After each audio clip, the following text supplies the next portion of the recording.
Welcome to Sterling Playmakers virtual play reading of Rachel by Angelina W. Grimké. We hope that you enjoy this play.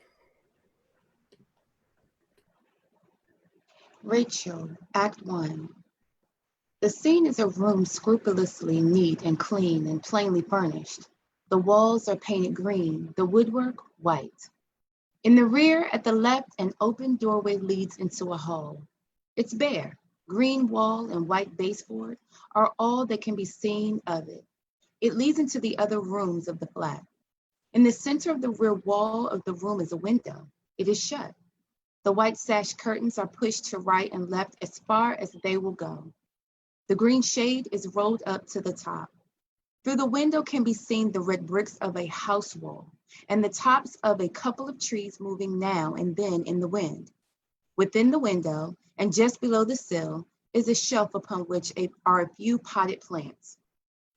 Between the window and the door is a bookcase full of books, and above it, hanging on the wall, a simply framed, inexpensive copy of Millet's The Reapers. There is a run extending from right center to just below the right upper entrance. It is the vestibule of the flat. Its open doorway faces the left wall. In the right wall near the front is another window. Here, the sash curtains are drawn together, and the green shade is partly lowered. The window is up from the bottom. Through it, street noises can be heard. In front of this window is an open threaded sewing machine. Some frail white fabric is laying upon it. There is a chair in front of the machine, and at the machine's left, a small table covered with a green cloth. In the rear of the left wall and directly opposite to the entrance to the flat is the doorway leading into the kitchenette. Dishes on shelves can be seen behind glass doors. In the center of the left wall is a fireplace with a grate in it for coals. Over this is a wooden mantle, painted white. In the center is a small clock. A pair of vases, green and white in coloring, one at each end, complete ornaments. Over the mantle is a narrow mirror, and over this, hanging on the wall, Burne-Jones' golden stairs simply framed. Against the front end of the left wall is an upright piano with a stool in front of it. On top is music, neatly piled. Hanging over the piano is Raphael's Sistine Madonna. In the center of the floor is a green rug, and in the center of this, a rectangular dining table, the long side facing front. It is covered with a green tablecloth. 3 dining room chairs are at the table, one at either end and one at the rear facing front. Above the table is a chandelier with 4 gas jets enclosed by glass globes. At the right front center is a rather shabby armchair upholstered in green. Before the sewing machine, Mrs. Loving is seated. She looks worried. She is sewing swiftly and deftly by hand upon a waist in her lap. It is a white, beautiful thing, and she sews upon it delicately. It is about 4:30 in the afternoon, and the light is failing. Mrs. Loving pauses in her sewing, rises, and lets the window shade near her go up to the top. She pushes the sash curtains to either side, the corner of the red brick house wall being thus brought into view. She shivers slightly, then pushes the window down.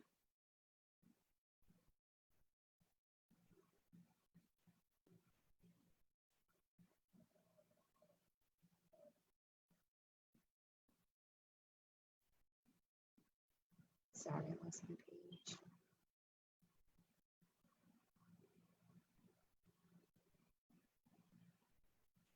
Okay. Then she pushes the window down at the bottom and lowers it a trifle to the top.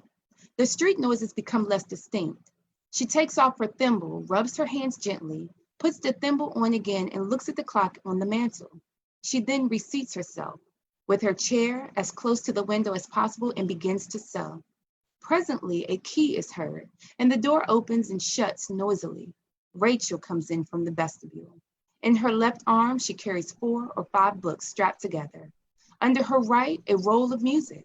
Her hat is twisted over her left ear, and her hair is falling in tendrils about her face.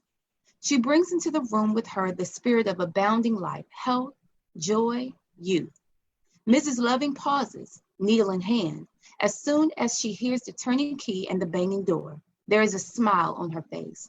For a second, mother and daughter smile at each other. Then Rachel throws her books upon the dining room table, places the music there also, but with care, and rushes to her mother, gives her a bare hug and a kiss.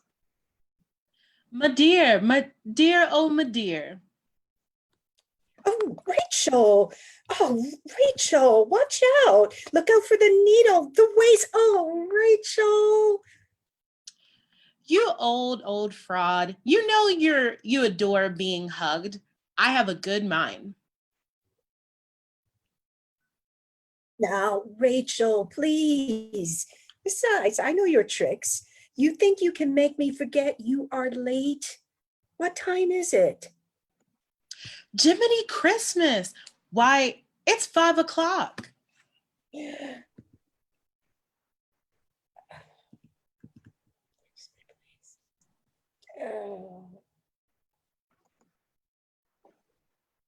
Oh. Well. Now, my dear, you're going to be horrid and cross.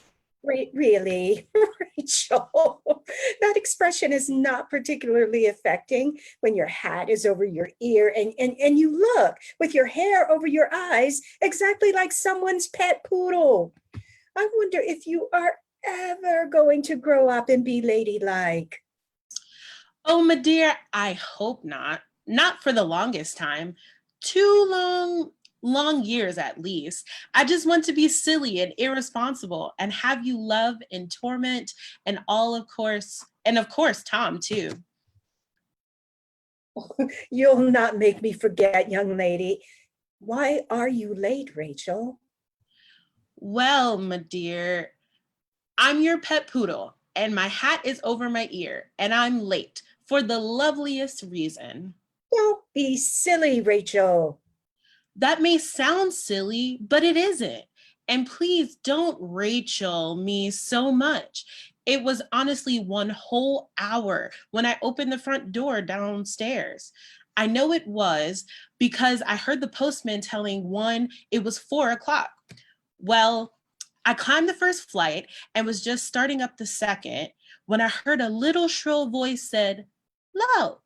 I raised my eyes and there, halfway up the stairs, sitting in the middle of a step, was just the dearest, cutest, darlingest little brown boy you ever saw. "Lo, yourself," I said. "What are you doing? And who are you anyway?" "I'm Jimmy, and I'm wielding to New York on the choo-choo cars." As he looked entirely too young to be going such a distance by himself, I asked him if I might go too. For a minute or two, he considered the question and me very seriously. Then he said, "Ease," and made room for me on the step beside him. We've been everywhere: New York, Chicago, Boston, London, Paris, and Oshkosh. I wish you could have heard him say that last place. I suggested going there just to hear him. Now, my dear, is it any wonder I am late? See all the places we have been in just 1 teeny weeny hour. We would have been traveling yet, but his horrid little mother came out and called him in. They're in the flat below, the new people. But before we went, my dear, he said the cunningest thing. He said, "Will you come out and play with me in 2 minutes?" I nearly hugged him to death, and it's a wonder my hat is on my head at all. Hats are such unimportant nuances anyway. Unimportant nuisances? What ridiculous language do you use, Rachel?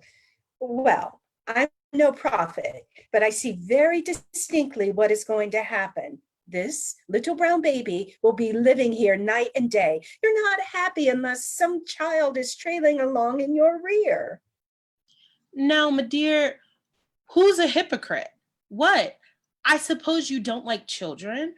I can tell you one thing, though. It won't be my fault if he isn't here night and day.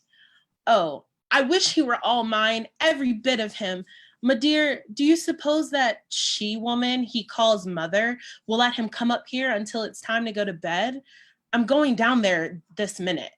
Rachel, for heaven's sake. No, I'm entirely too busy and tired today without being bothered with a child romping around in here.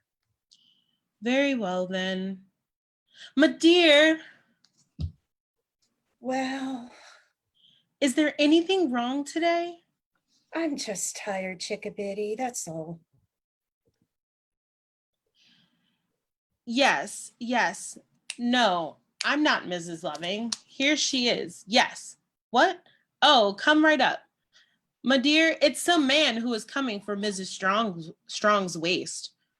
It is probably her son. She said she would send for it this afternoon. Mrs. Loving, my name is Strong.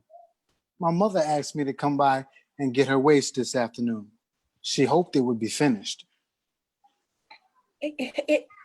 Yes, Mr. Strong, it's all ready. If you'll sit down a minute, I'll wrap it up for you. Do sit down, Mr. Strong.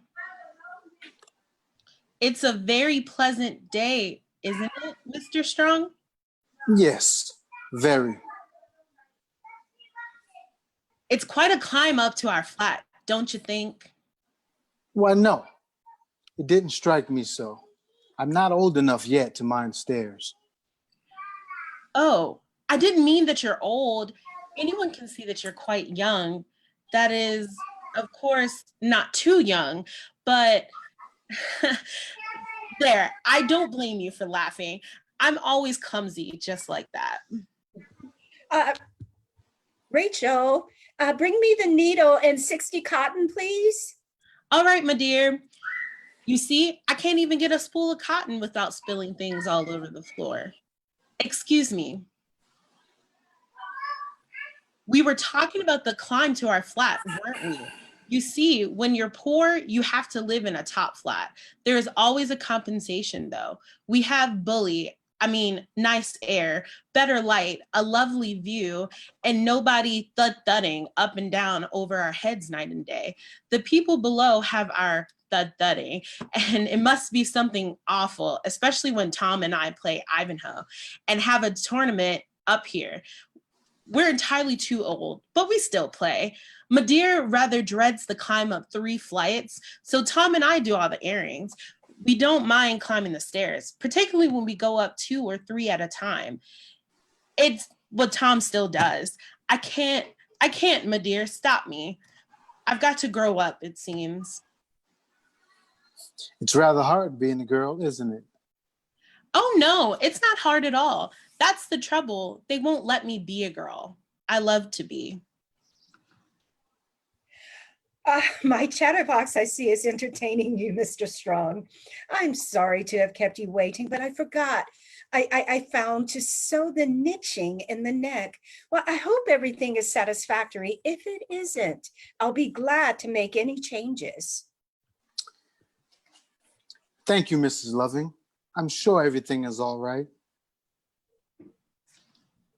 He takes the package and bows to her and Rachel. He moves towards the vestibule. Mrs. Loving following him, she passes through the doorway first. Before leaving, Strong turns for a second and looks back quietly at Rachel. He goes out too. Rachel returns to the mirror, looks at her face for a second, and then begins to touch and pat her hair lightly and delicately here and there. Mrs. Loving returns. He was rather nice, wasn't he, my dear? For a man? I guess my reason's a vain one. He let me do all the talking. Strong. My dear, is his mother the little woman with the sad black eyes? Yes, I was rather curious, I confess, to see this son of hers. The whole time I'm fitting her, she talks of nothing else. She worships him. It's a rather sad case, I believe. She is a widow. Her husband was a doctor and left her a little money. She came up from the South to educate this boy. Both of them worked hard and the boy got through college. 3 months he hunted for work that a college man might expect to get. You see, he had the tremendous handicap of being colored. As the two of them had to live one day without her knowing it, he hired himself out as a waiter. He has been one now for 2 years. He is evidently goodness itself to his mother. Just because he is colored, we sing a song at school, I believe, about the land of the free and the home of the brave. What an amusing nation it is. Come, Rachel, you haven't time for amusing nations. Remember, you haven't practiced any this afternoon. And put your books away. Don't leave them on the table. You didn't practice any this morning either, did you? No, my dear, didn't wake up in time. Goes to the table and in an abstracted manner puts books on the bookcase. Returns to the table, picks up the roll of sheet music she has brought home with her, brightens impulsively. My dear, just listen to this lullaby. It's the sweetest thing. I was so daffy over it. One of the girls at the school lent it to me. She rushes to the piano with the music and plays the accompaniment through softly, and then sings, still softly and with great expression, Jessie Gaynor's Slumber Boat. Baby's boat's the silver moon, sailing in the sky, sailing over the sea of sleep, while the clouds float by.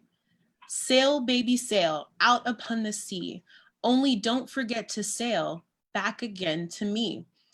Baby's fishing for a dream, fishing near and far. His line a silver moonbeam is, his bait a silver star. Sail, baby, sail, etc. Listen, my dear, right here, isn't it lovely? Plays and sings very softly and slowly. Only don't forget to sail back again to me. My dear, it's so beautiful, it hurts. Yes, dear, it is pretty. For several minutes, watches her mother's profile from the piano stool. Her expression is rather wistful. My dear? Yes, Rachel? What's the matter? Matter? What do you mean? I don't know. I just feel something is not quite right with you. I'm only tired, that's all. Perhaps, but... Watches her mother a moment or two longer, shakes her head, turns back to the piano. She is thoughtful, looks at her hands in her lap. My dear, wouldn't it be nice if we could keep all the babies in the world? Always little babies? Then they'll be always little and cunning and lovable, and they can never grow up and be bad.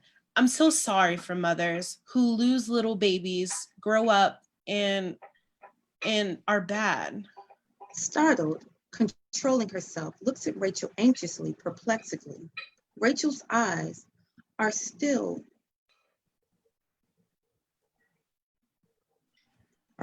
on her hands, attempting a light tone. Come, Rachel, what experience have you had with mothers whose babies have grown up to be bad? You talk like an old woman. Without raising her eyes, quietly, I know I'm not old, but just the same, I know that is true. And I'm so sorry for the mothers. Well, Miss Methuselah, how do you happen to know all this? Mothers whose babies grow up to be bad don't, as a rule, parade their faults before the world. That's just it. That's how you know. They don't talk at all. Oh. ceases to sew, looks at Rachel sharply. She is plainly worried. There is a long silence. Presently, Rachel raises her eyes to Raphael's Madonna over the piano. Her expression becomes rapt. Then, very softly, her eyes still on the picture, she plays and sings Nevin's Mighty Lack a Rose.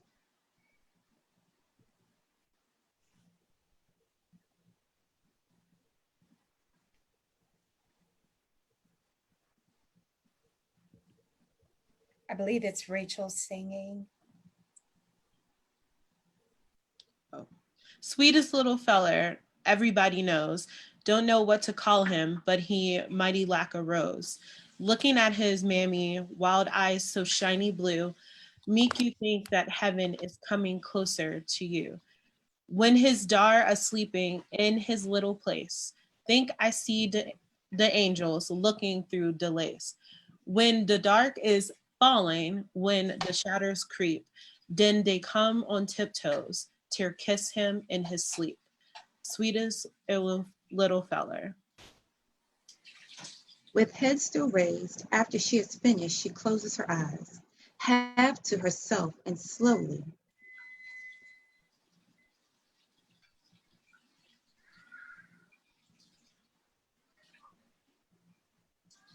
That's Mrs. Loving's line. Oh, I think the loveliest thing, I think that's Rachel's line. It's Mrs. Loving. I think that that's Rachel because Mrs. Loving is the next line. Okay. I think the loveliest thing of all the lovely things in the world is just being a mother. Well, of all the startling children, Rachel, I am getting to feel when you're around as though I'm shut up with dynamite. What next?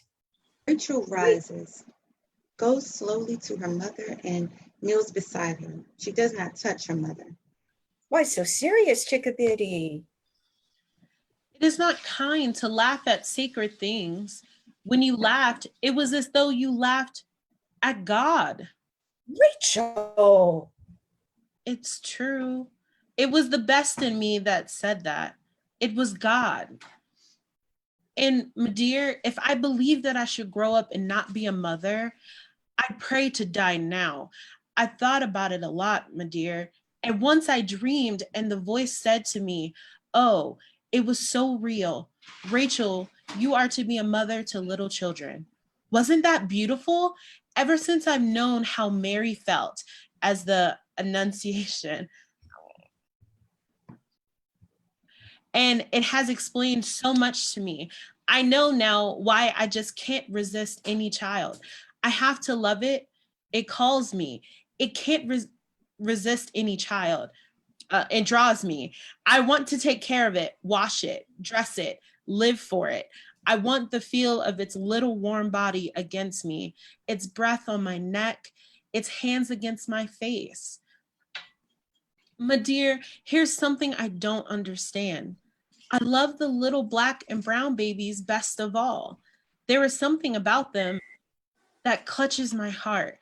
Why should they be, oh, pathetic? I don't understand.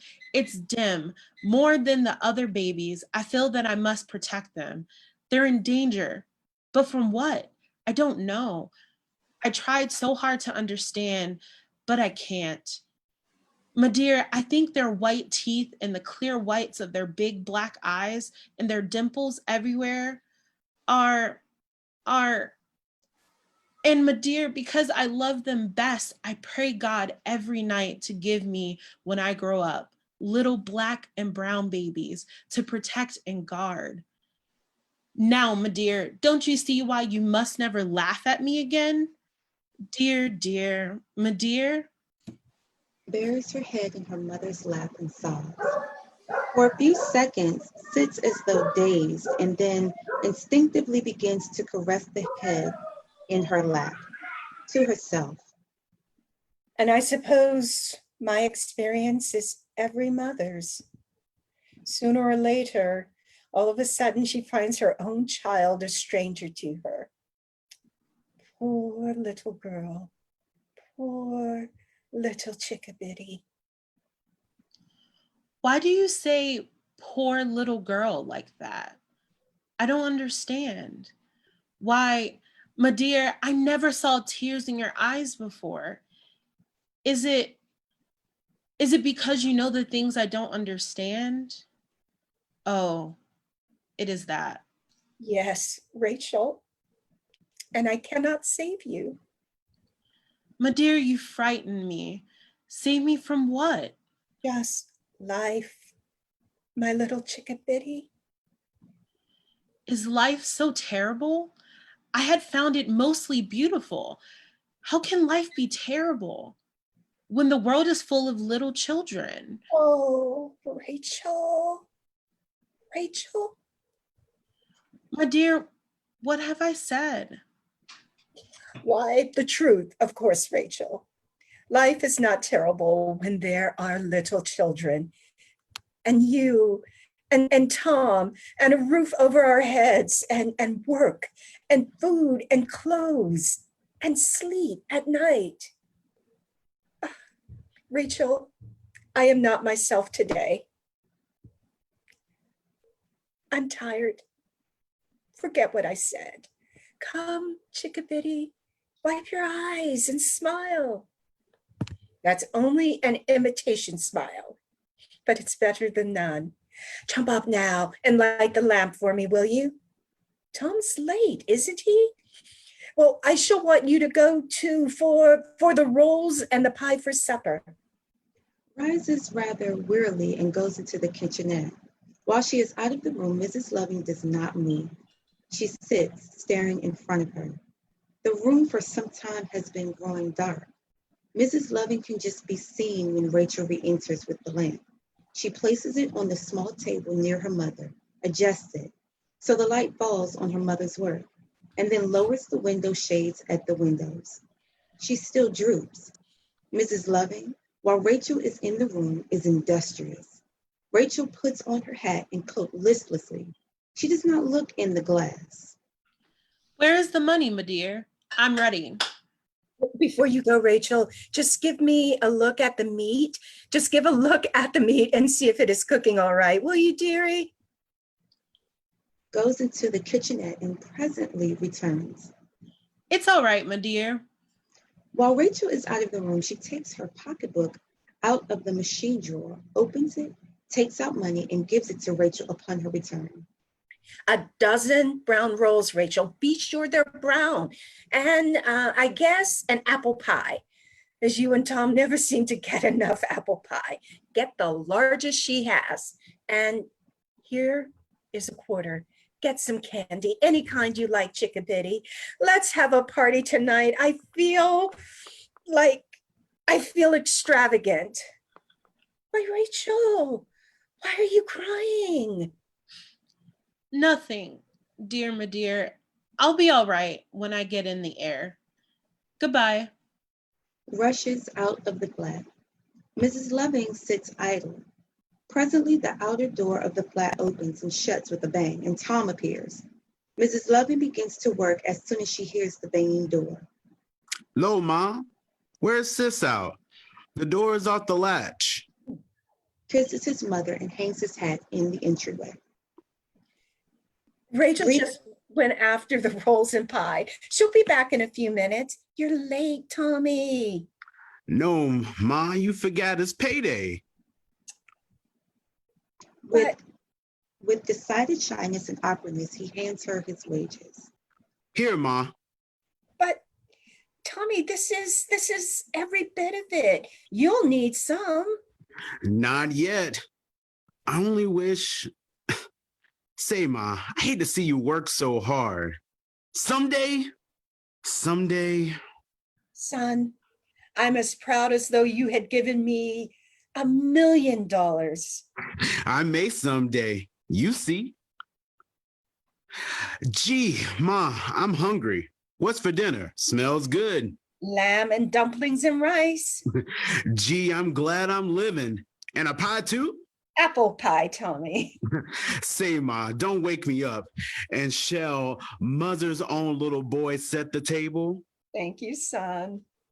Folds the green cloth, hangs it over the back of the armchair, gets white tablecloth from the kitchenette and sets the table. The whole time he is whistling blithely a popular air.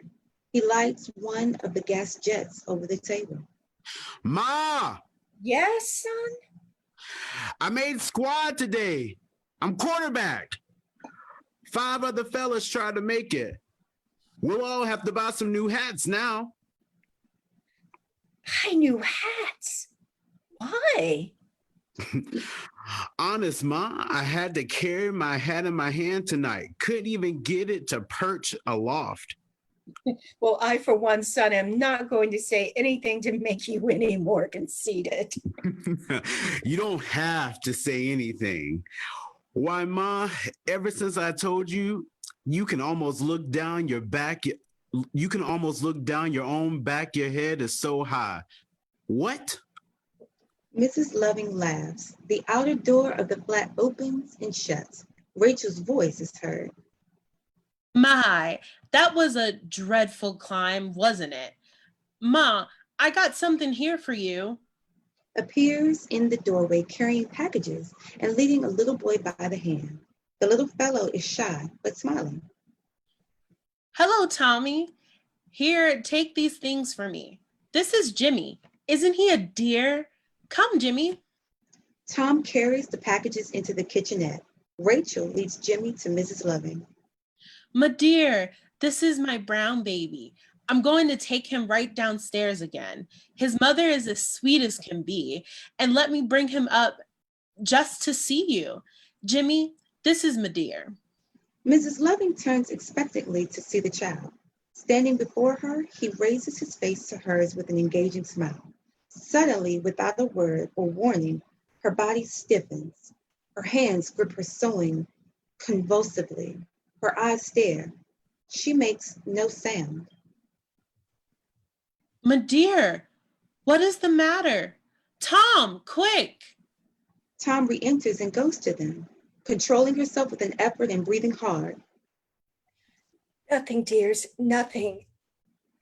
I must be, I nervous tonight. How do you do, Jimmy? Now, Rachel, perhaps, don't you think you had better take him back to his mother? Good night, Jimmy. Eyes the child in a fascinating way the whole time he is in the room. Rachel, very much perturbed, takes the child out. Tom, open that window, please. There. That's better. What a fool I am. You're all pegged out. That's the trouble, working entirely too hard.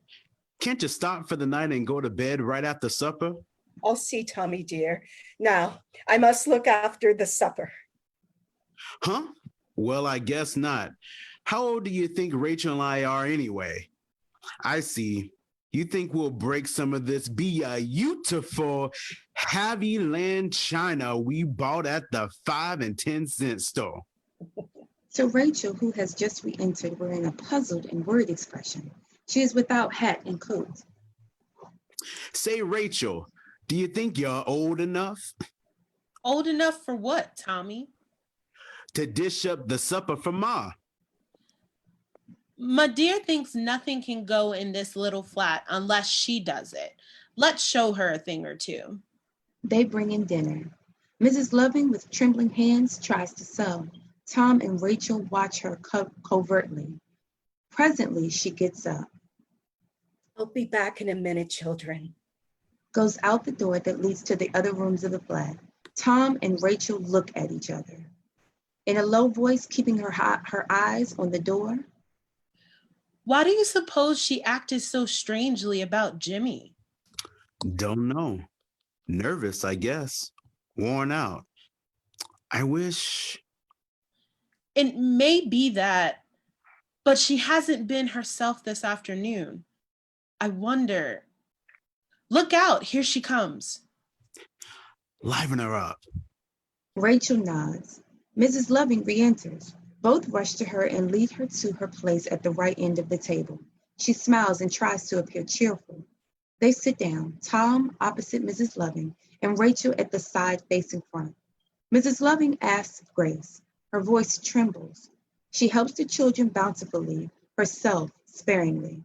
Every once in a while, she stops eating and stares blankly into her plate. Then, remembering where she is, suddenly looks around with a start and goes on eating. Tom and Rachel appear not to notice her. Ma some cook, isn't she?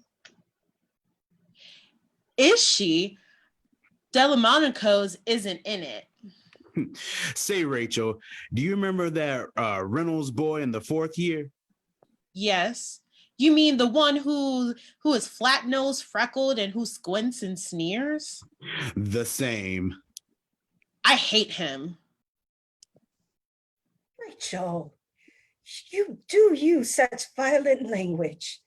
Why hate him? I do. That's all. Ma, if you saw him just once, you'd understand. No one likes him. But then, what can you expect? His fathers and Quad doing time for something. I don't know just what. One of the fellows says he has a real decent mother, though. She never mentions him in any way, shape, or form, he says. Hard on her, isn't it? But I keep my head shut, too. You never get a yap out of me. Rachel looks up quickly at her mother. Mrs. Loving stiffens perceptibly, but keeps her eyes on her plate. Rachel catches Tom's eye, silently draws his attention to their mother, and shakes her head warningly at him. Well, anyway, he called me nigger today. And if his face isn't black, his eye is. Good. Oh, why don't you let the other one go? I knew he said things behind my back, but today he was hopping mad because I made quarterback and he didn't. Oh, Tommy, how lovely. My dear, did you hear that? Our Tommy's on the team. Our Tommy's on the team. My dear, what did I say about capital enlargements? You're right, son. I hope you got that capital, Rachel. How's that for Latin knowledge, eh? I don't think much of your knowledge, Tommy dear, but our Tommy's on the team. Our Tommy's on the team. I have a good mind to kiss you. Don't you dare. I will. No, you don't, young lady. Oh, for heaven's sakes, children, do stop playing and eat your supper. They nod brightly at each other behind her back and return smiling to the table. Sticking out her tongue at Tom. I will. You won't. Children. My They dear, Go ahead, I'm sorry. Sorry. My dear, have you noticed Mary Shaw doesn't come here much these days? Why, that's so. She doesn't. Have you two quarreled? No, my dear. I think I know the reason, but I don't like to say, unless I'm certain. Well, I know. I've seen her lately with those two girls who have just come from the South. Twice she bowed stiffly, and the last time made me believe she didn't see me. Then you think, oh, I was afraid it was that.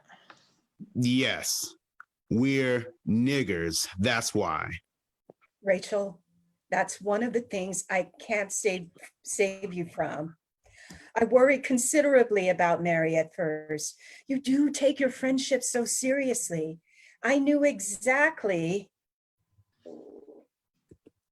I lost my place. I knew exactly how it would end. And then I saw that if Mary Shaw didn't teach you the lesson, someone else would. They don't want you, dearies, when you and they grow up.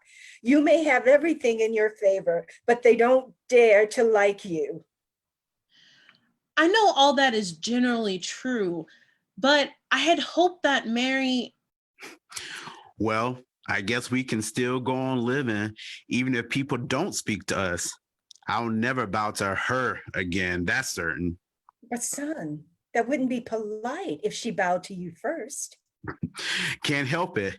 I guess I can be blind too. Well, perhaps you are right. I don't know. It's the way I feel about it too. But I wish my son always to be a gentleman. If being a gentleman means not being a man, I don't wish to be one. Oh, well, perhaps you're wrong about Mary. I hope we are. Anyway, let's forget about it. Tommy, guess what I've got? Rises, go into the entryway swiftly and returns holding up a small bag. My dear treated, guess. Ma, you're a thoroughbred. Well, let's see. It's a dozen dill pickles. Oh, stop fooling. I'm not. Tripe, Silly. hog's jowl, Ugh, give it up, quarterback. pig's feet. Oh, my dear, send him from the table. It's candy. Candy. Funny, I never thought of that. And I was just about to say some nice, delicious chitlins. Candy. Well, well. Rachel disdainfully carries the candy to her mother, returns to her own seat with the bag and helps herself. She ignores Tom. You see, Ma, how she treats me? I have a good mind, young lady, to punish you, corporally speaking. Tut-tut. I have a mind to master thee. I mean you.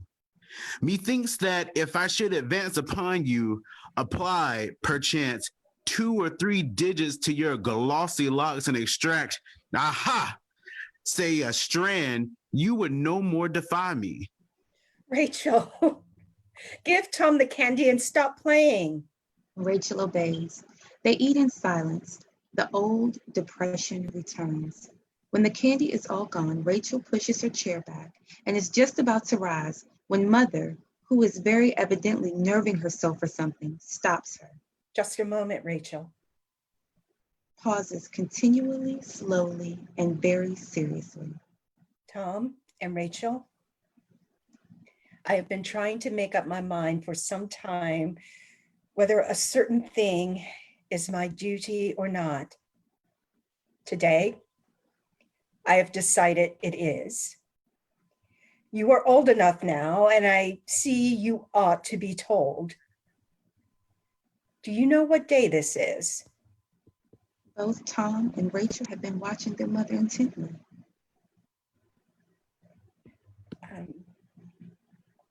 It's the 16th of October.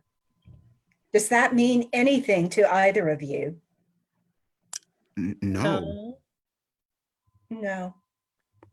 I don't know why it should. 10 years ago today, your father and your half-brother died. I do remember now that you told us it was in October. That explains today. Yes, Rachel. Do you know how they died? Why, no. No. Did it ever strike you as strange that they died the same day? Well, yes.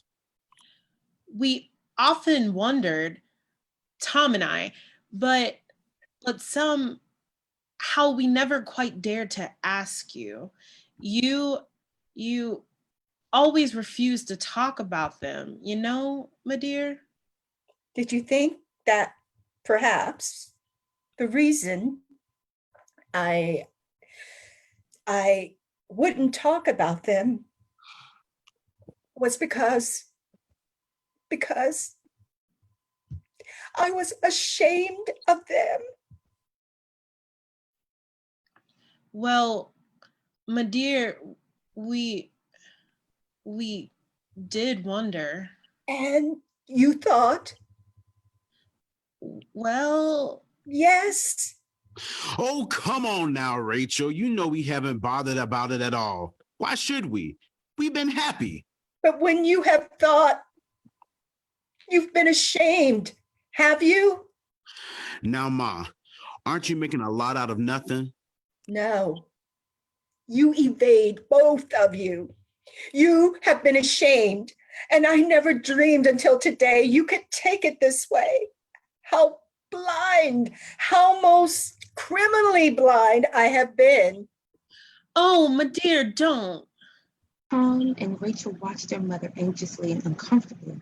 Mrs. Loving is very evidently nerving herself for something.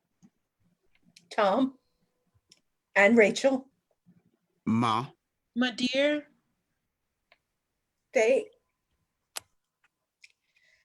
they were lynched. lynched? Yes, by Christian people in a Christian land.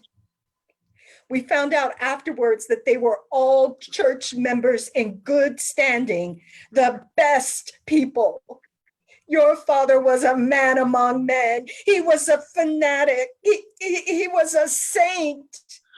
Ma, can you, will you tell us, tell us about it? I believe it to be my duty. When I married your father, I was a widow. My little George was 7 years old. From the very beginning, he worshiped your father. He followed him around just like a little dog. All children were like that with him. I myself have never seen anybody like him. Big seems to fit him better than any other word. He was a big-bodied, big-souled. His loves were big and his hates. You can imagine then how the wrongs of the Negro ate into his soul. He was utterly fearless. He edited and owned for several years a small Negro paper. In it, he said a great many daring things. I used to plead with him to be more careful. I was always afraid for him. For a long time, nothing happened.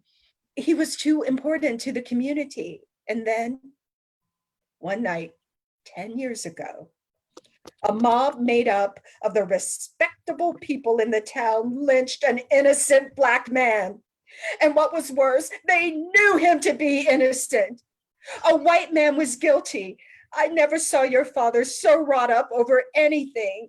He couldn't eat, he couldn't sleep. He brooded night and day over it. And then, realizing fully the great risk he was running, although I begged him not to, and all his friends also, he deliberately and calmly went to work and published the most terrific denunciation of that mob. The old prophets in the Bible were not more terrible than he. A day or two later, he received an anonymous letter, very evidently from an educated man, calling upon him to retract his words in the next issue. If he refused, his life was threatened. The next week's issue contained an arraignment as frightful, if not more so, than the previous one. Each word was white hot, searing. That night, some dozen masked men came to our house. Oh, my dear. My dear. We were not asleep, your father and I. They broke down the front door and made their way to our bedroom.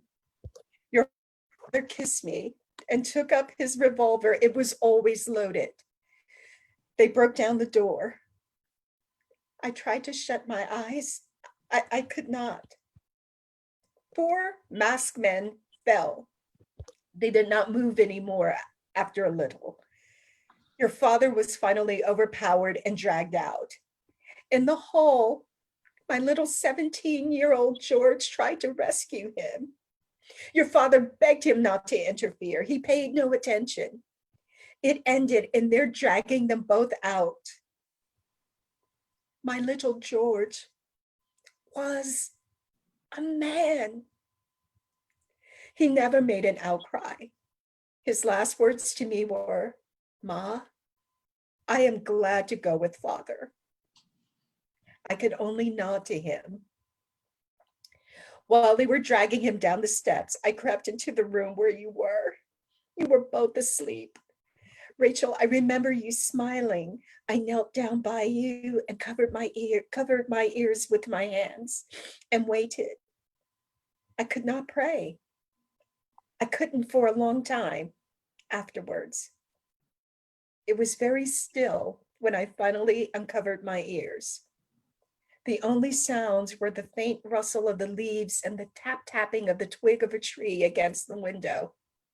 I hear it still, sometimes in my dreams.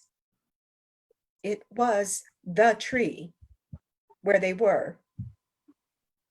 While I had knelt there waiting, I had made up my mind what to do. I dressed myself, and then I woke you both up and dressed you. We set forth. It was black, still night.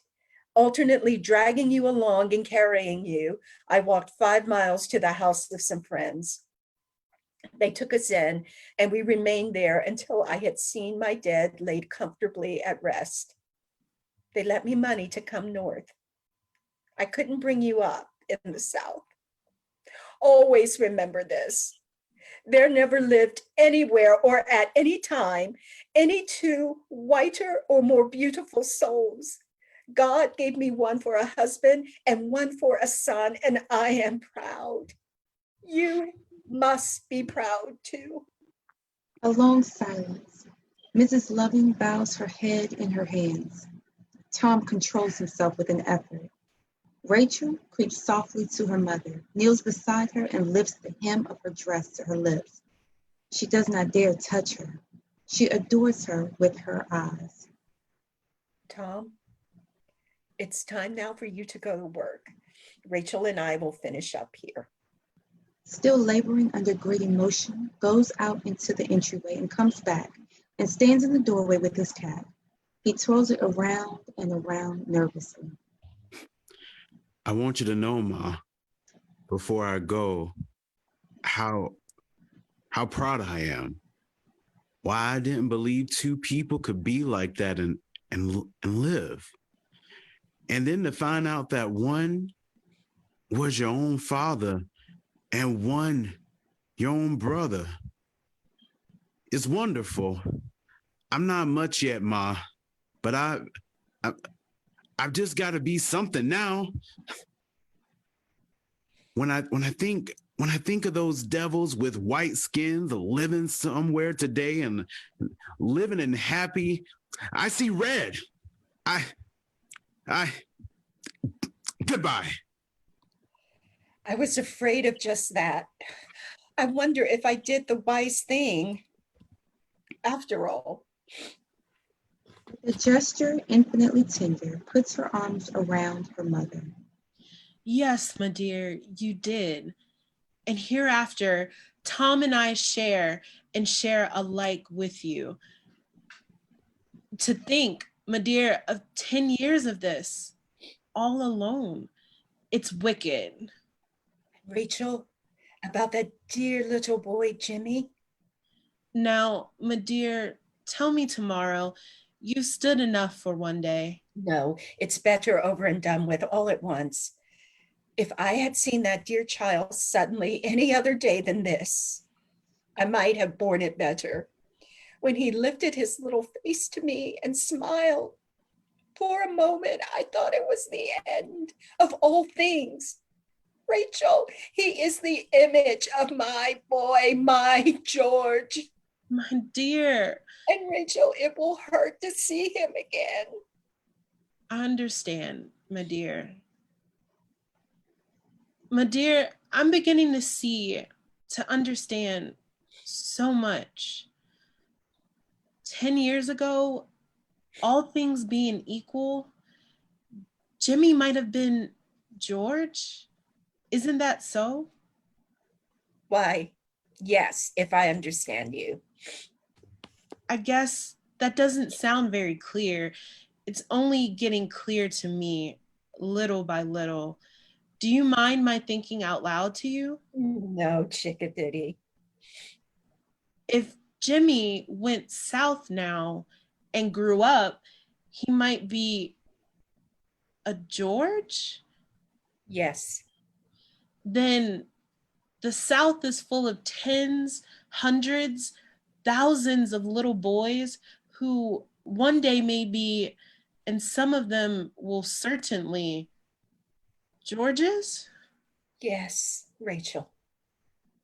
And the little babies, the dear little helpless babies being born today, now, and those who will be tomorrow, and all the tomorrows to come, have that sooner or later to look forward to.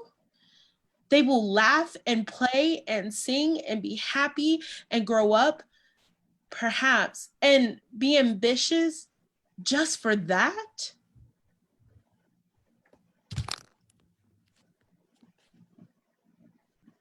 Yes, Rachel. Then everywhere throughout the South, there are hundreds of dark mothers who live in fear, terrible, suffocating fear, whose rest by night is broken, and whose joy by day in their babies on their hearts is 3 parts. Pain. Oh, I know this is true, for this is the way I should feel if I were little Jimmy's mother. How horrible. Why, it would be more merciful to strange the little things at birth. And so this nation, this white Christian nation, has deliberately set its curse upon the most beautiful, the most holy thing in life, motherhood. Why, it makes you doubt God. Lost my place. I'm sorry. Oh, hush, little girl, hush. Why, my dear, you know you are a mother, George's mother. So this is what it means? Oh, my dear, my dear. Faints in her mother's arms.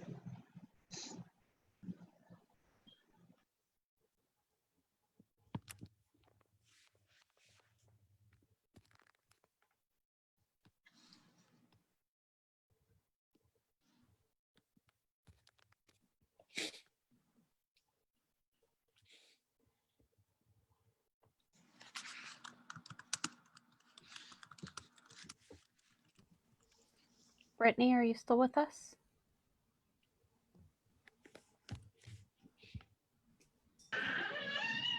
Yes, I am. I apologize. I didn't know if we were taking a break. No. Yeah, we'll continue. Sorry. Go ahead. Act 2.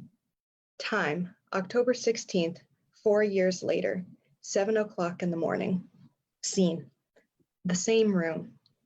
There have been very evident improvements made. The room is not so bare.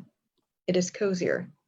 On the shelf, before each window, are potted red geraniums.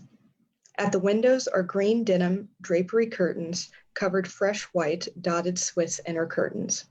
At each doorway are green denim portieres.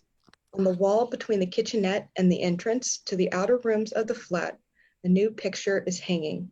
Millet's The Man with the Hoe. Hanging against the side of the run that faces front is Watt's Hope. There is another easy chair at the left front. The table in the center is covered with a white tablecloth. A small asparagus fern is in the middle of this. When the curtain rises, there is the clatter of dishes in the kitchenette. Presently, Rachel enters with dishes and silver in her hands. She is clad in a bungalow apron. She is noticeably all of 4 years older. She frowns as she sets the table. There is a set expression about the mouth. A child's voice is heard from the rooms within. Ma, Rachel. What is it, Jimmy boy? Appearing in rear doorway, half dressed, breathless and tremendously excited over something, rushes towards Rachel. 3 guesses. 3 guesses, Ma, Rachel. Well, let's see. Maybe there's a circus in town. No, sirree. You're not right. You're not right. Well, maybe my loving's going to take you somewhere. No! It's... You said I could have 3 guesses, honey. I only had 2. I thought you had 3. How many are 3? 1, 2, 3. I've only had 1, 2. See? Perhaps Uncle Tom is going to give you some candy. No, no, no. I leaned over the bathtub way over and got hold of the chain with the button on the end and dropped it into the little round place in the bottom.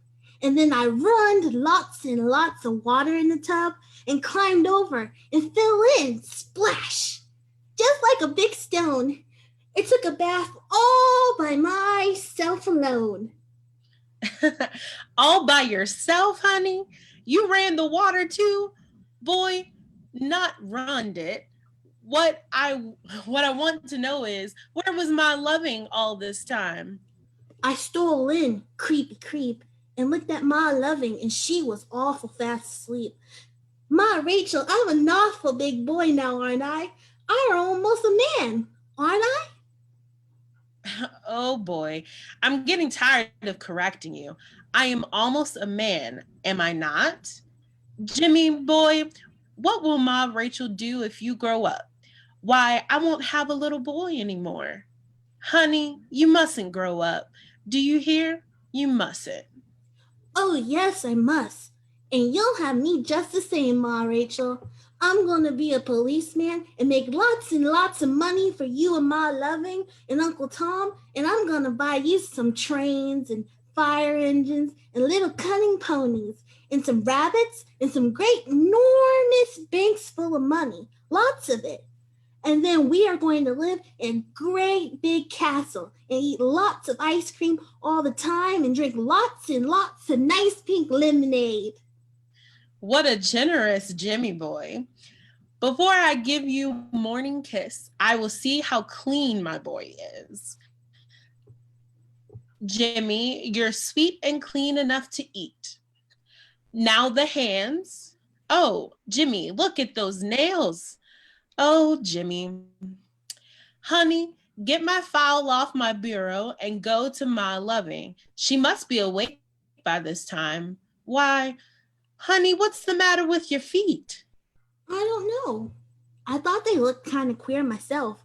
What's the matter with them? You have your shoes on the wrong feet. Isn't that the most enormously funny? I'm a case, aren't I? I mean, am I not, Ma Rachel? Yes, honey, a great big case of molasses. Come, you must hurry now and get dressed. You don't want to be late for school, you know. Ma Rachel, I have been making something for you all the morning, ever since I waked up. It's awful nice. It's... Stoop down, Ma Rachel, please. A great big... Puts both arms around her neck and gives her a noisy kiss. Rachel kisses him in return, then pushes his head back. For a long moment, they look at each other, and then, laughing joylessly, he makes believe he is a horse and goes prancing out of the room. Rachel, with a softer, gentler expression, continues setting the table. Presently, Mrs. Loving, bent and worn-looking, appears in the doorway in the rear. She limps a trifle. Good morning, dearie. How's my little girl this morning? Why, where's Tom? I was certain I heard him running the water in the tub some time ago. Tom isn't up yet. Have you seen Jimmy? Jimmy? No, I didn't even know he was awake even. Well, what do you think of that? I sent the young gentleman to you a few minutes ago for help with his nails. He is very much grown up this morning, so I suppose that explains why he didn't come to you. Yesterday, all day, you know, he wants a puppy. No one knows what he will be by tomorrow. All of this, my dear, is preliminary to telling you that Jimmy boy has stolen a march on you this morning. Stolen a march? How? It appears that he took his bath all by himself, and as a result, he's so conceited, peacocks aren't in with him. I heard the water running and thought, of course, it was Tom. What a little rascal. I must go and see how he has left things. I was just about to wake him up. Rudism, not much better this morning, my dear. Tell me the truth now. Did you or did you not try that liniment I brought you yesterday? Well, Rachel, you see, it was this way. I was so tired last night. I really forgot it. I thought as much. Shame on you. As soon as I walk around a bit, it will be all right. It always is. It's bad when I first get up. That's all. I'll be spry enough in a few minutes. Rachel, I don't know why the thought should strike me, but how very strangely things turn out. If anyone had told me 4 years ago that Jimmy would be living with us, I should have laughed at him. Then it hurt to see him. Now it would hurt not to. Rachel, sometimes I wonder if perhaps God hasn't relented a little and given me back my boy, my George. The whole thing was strange, wasn't it? Yeah. Yes, God's ways are strange and often very beautiful. Perhaps all would be beautiful if only we understood. God's ways are certainly very mysterious. Why, all of the people in this apartment house, should Jimmy's father and mother be the only two to take the smallpox and the only two to die? It's queer.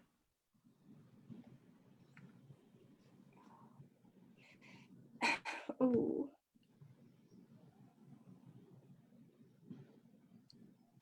Oh, sorry. It does seem like 2 years ago, doesn't it? It doesn't seem like 2 years ago, does it? 2 years, my dear? Why, it's the 3rd of January. Are you sure, Rachel? I don't believe I could ever forget that, my dear. No, I suppose not. That is one of the differences between youth and old age. Youth attaches tremendous importance to dates. Old age does not.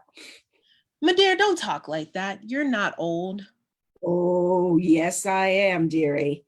It's 60 long years since I was born, and I am much older than that. Much older. Please, my dear, please. Okay, very well, dearie. I won't say it anymore.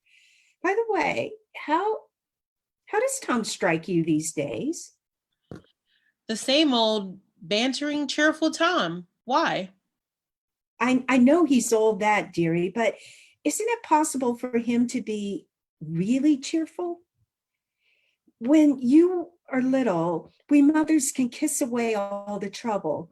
But when you grow up and go out into the world and get hurt, we are helpless. There is nothing we can do.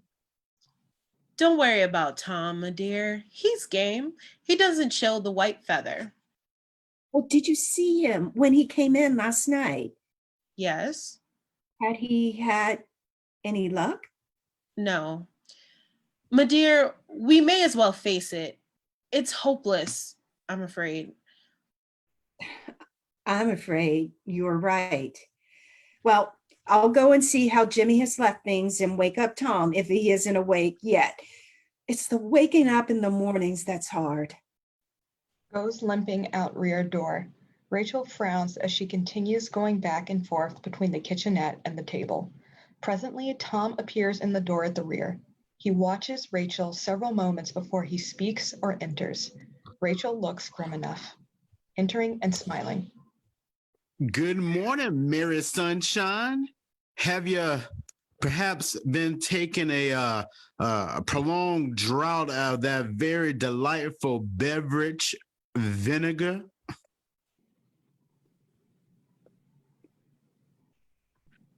I take it all back, I'm sure. May I request humbly that before I press my chaste morning salute upon your forbidden lips that you in some way rid yourself of that knife? I thank you. What's the matter with my little sis? Tommy, dear, don't mind me. I'm getting wicked, I guess. At present, I feel just like curdled milk. Once upon a time, I used to have quite a nice disposition, didn't I, Tommy? Did you indeed? I'm not gonna flatter you. Well, brace yourself, old lady. Ready? 1, 2, 3, go! Mwah!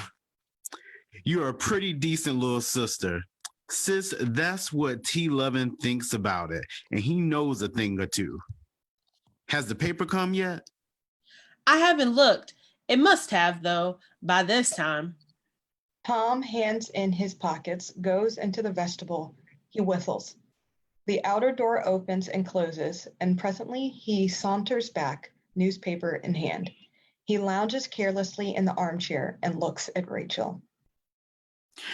May T. Lovin be of any service to you?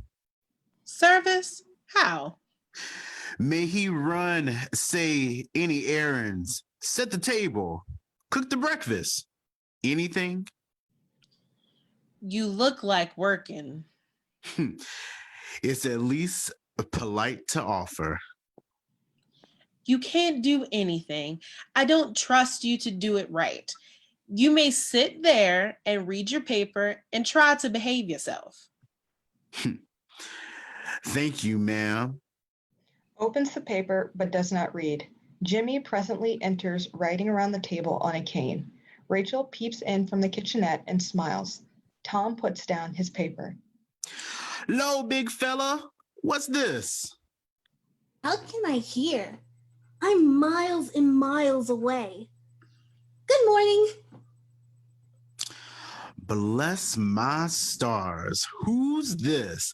Well, if it isn't Mr. Mason, how do you do, Mr. Mason? That's a beautiful horse you have there. He limps a trifle in his left hind front foot, though. Doesn't. He does. He doesn't. I say he does. For heaven's sake, what is this? Good morning, Tommy. Good morning, Ma. Mwah. Ma, Jimmy says his horse doesn't limp in his hind front right leg, and I say he does. Throws his cane aside, rolls on the floor, and kicks up his heels. He roars with laughter. I think Uncle Tom is funnier than any clown in the Kickers. Raising his head and looking down at Jimmy, Rachel stands in the kitchenette doorway. In the what, Jimmy? In the Kickers, of course. Kickers?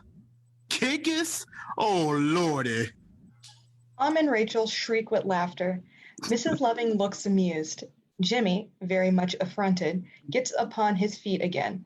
Tom leans over and swings Jimmy high in the air. Boy, you'll be the death of me yet.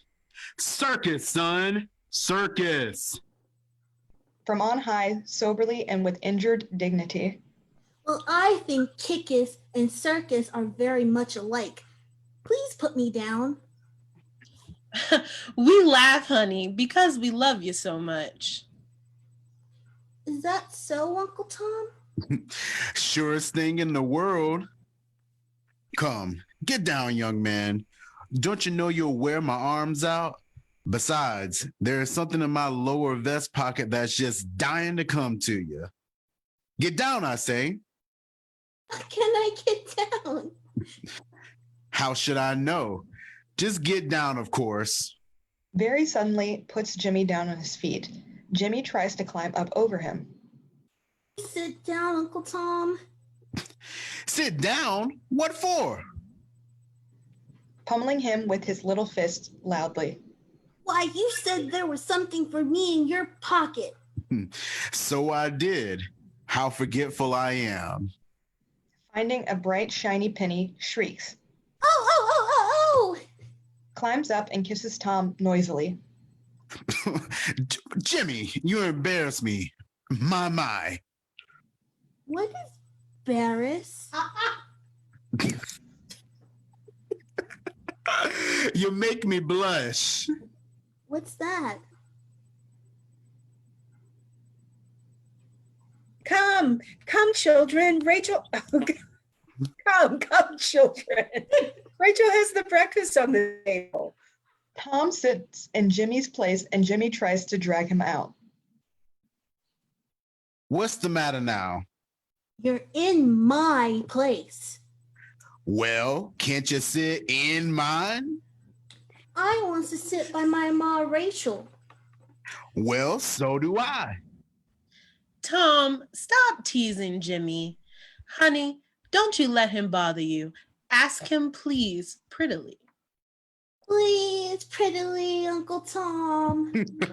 Oh, well then. Gets up and takes his own place. They sit as they did in Act 1, only Jimmy sits between Tom at the end and Rachel. Goody, goody, goody. We got sausages. Shh. Silent for a few moments, Rachel ties a big napkin around his neck and prepares his breakfast. He breaks forth again, suddenly and excitedly.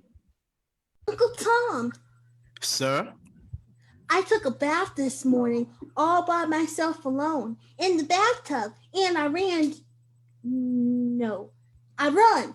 I think the water all in it and got in it by myself. And my loving thought was you, but it was me. See here, young man, this won't do. Don't you know I'm the only one who is allowed to do that here? It's a perfect waste of water. That's what it is. Oh, no, you're not the only one, because my loving and my Rachel and me all takes baths every single morning. So there. You embarrass me. Jimmy opens his mouth to ask a question. Tom quickly. Young gentleman, your mouth is open. Close it, sir. Close it. Tom, you're as big a child exactly as Jimmy. Bowing to right and left. You compliment me. I thank you. I am sure. They finish in silence, sighing with contentment. I'm through, Ma Rachel. Jimmy, you're a big boy now, aren't you?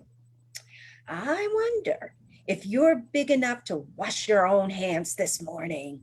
Yes, ma'am. Well, if they're beautifully clean, I'll give you another penny. Please untie my napkin, Ma Rachel. Excuse me, please. Certainly. Rachel, do you know what day this is? Yes, my dear. Tom? Yes, Ma. Silence. We must never, as long as we live, forget this day. No, my dear. No, Ma. Another silence, slowly, as though thinking aloud. I hear people talk about God's justice, and I wonder, there are you, Ma. There isn't a sacrifice that you haven't made. You're still working your fingers to the bone, sewing, just so all of us may keep on living. Rachel is a graduate in domestic science. She was high in her class. Most of the girls below her in rank have positions in the schools. I'm an electrical engineer, and I've tried steadily for several months to practice my profession. It seems our educations aren't of much use to us. We aren't allowed to make good because our skins are dark. And in the South today, there are white men. They have everything. They're well-dressed, well-fed, well-housed. They're prosperous in business. They're important politically. They're pillars in the church. I know all this is true. I've inquired. Their children, our ages, some of them, are growing up around them, and they are having a square deal handed out to them. college, position, wealth, and best of all, freedom.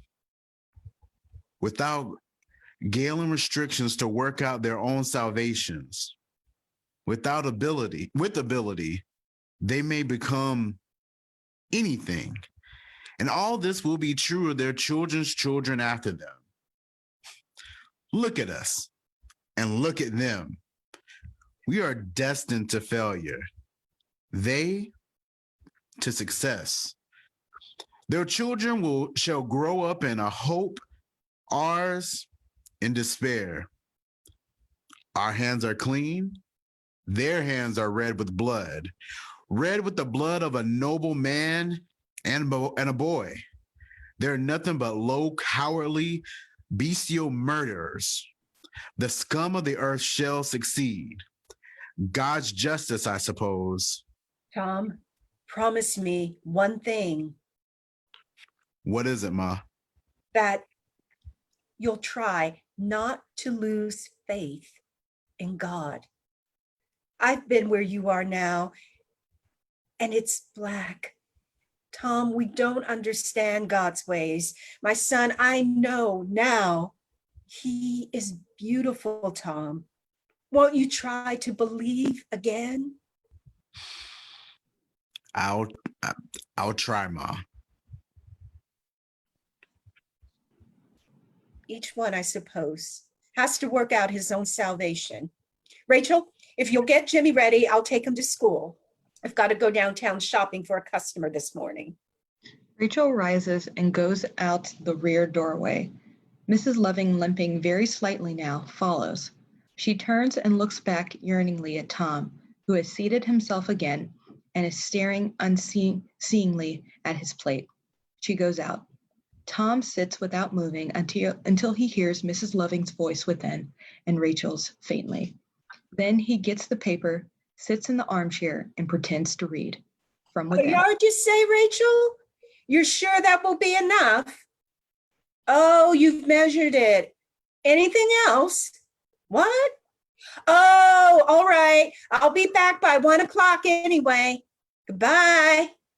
Enters with Jimmy. Both are dressed for the street. Tom looks up brightly at Jimmy. Why, hello, big fella. Where are you taking my mother? I'd like to know.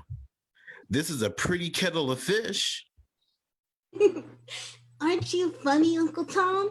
Why, I'm not taking her anywhere. She's taking me. I'm going to school. Big fella, come here. Now, where's that penny I gave you? No, I don't want to see it. All right. Did Ma Loving give you another? I wish you to promise me solemnly. Now listen, here, don't wriggle so, not to buy, listen, too many pints of ice cream with my penny. Understand? Yes, Uncle Tom.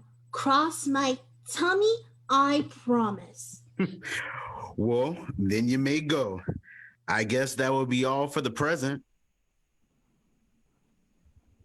Well? Isn't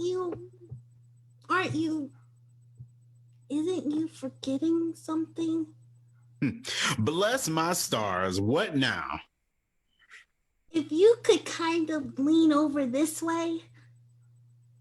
No, not that way. No, this way. This way. Well, why didn't you say so at first? Puts his arm around Tom's neck and kisses him. Goodbye, dear old Uncle Tom. I likes to be hugged like that. I can taste sausages. You embarrass me, son. Here, Ma, take your boy. Now remember all I told you, Jimmy. I remembers.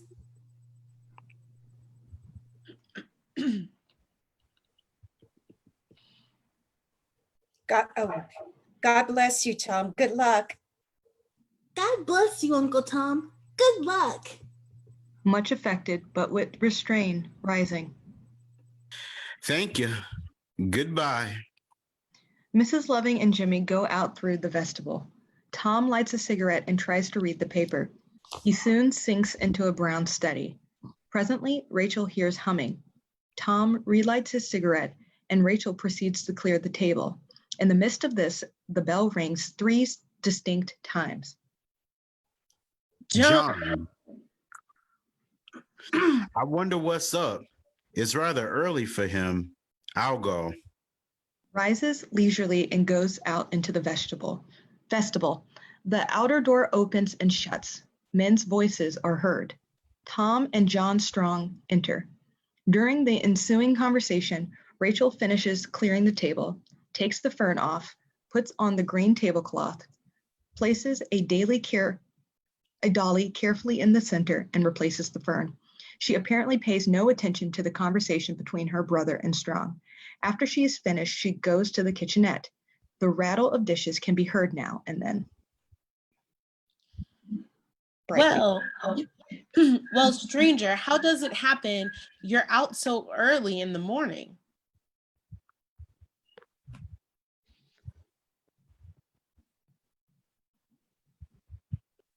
I hadn't seen any of you for a week, and I thought I'd come by on my way to work and find out how things are going.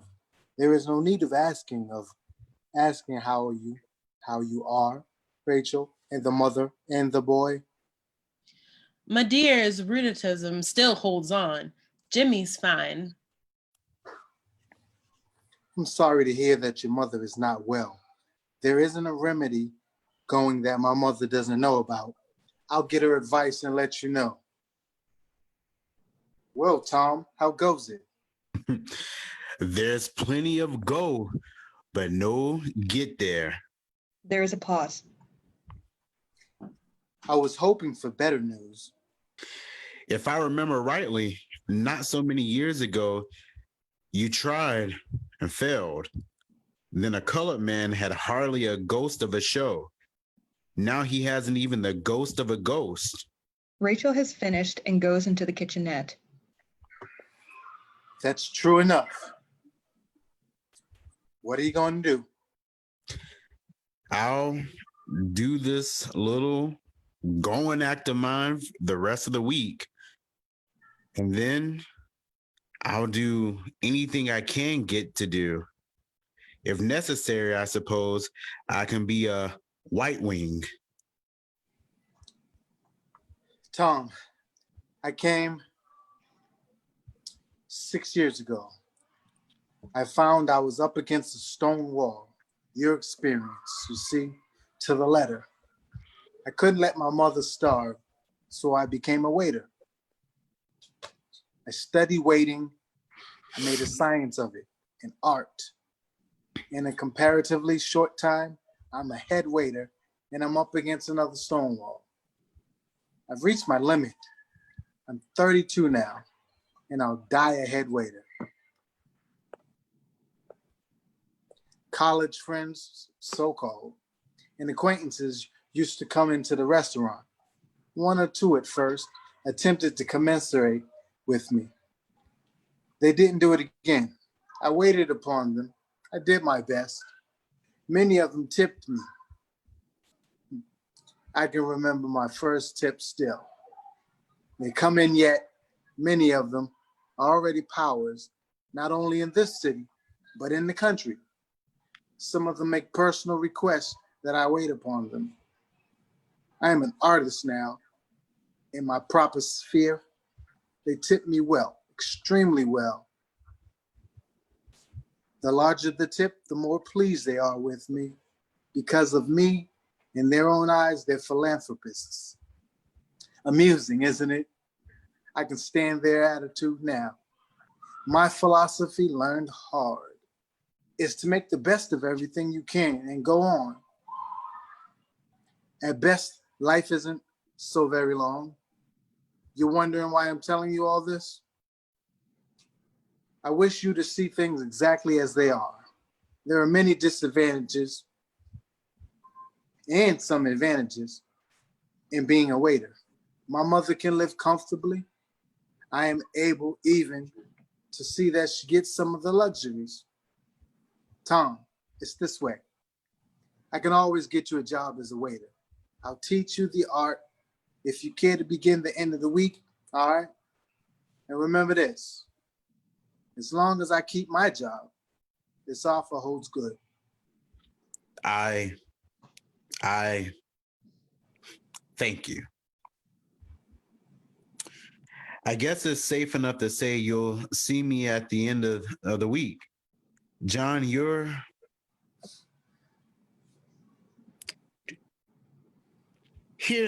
the racket. My kitty's gently begging for admittance. It's about 20 minutes of mine, isn't it? I thought so. Goes into the entryway. Presently reappears with a group of 6 little girls ranging in age from 5 to about 9. All are fighting to be close to her, and all are talking at once. There is one exception. The smallest tot is self-possessed and self-sufficient. She carries a red geranium in her hand and gives it to her full attention.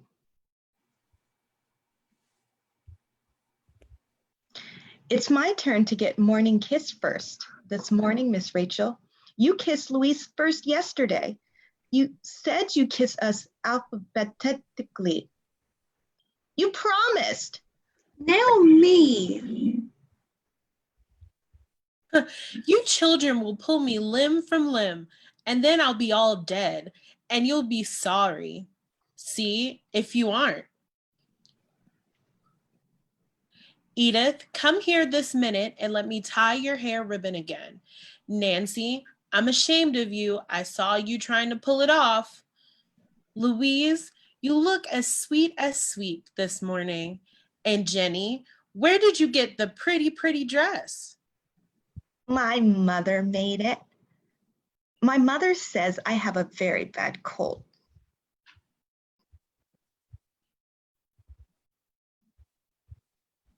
I have a pretty little flower. Honey, it's beautiful. Don't you want morning kisses too? Yes, I do. Come, honey. Are you going to give the pretty flower to Jenny's teacher?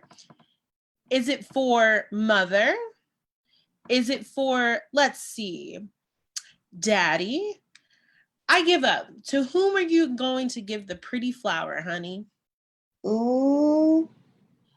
You, darling. Mother and I picked it for, ooh, here it is. Well, I'm going to pay you with 3 big kisses. 1, 2, 3. I can count. 1, 2, 3.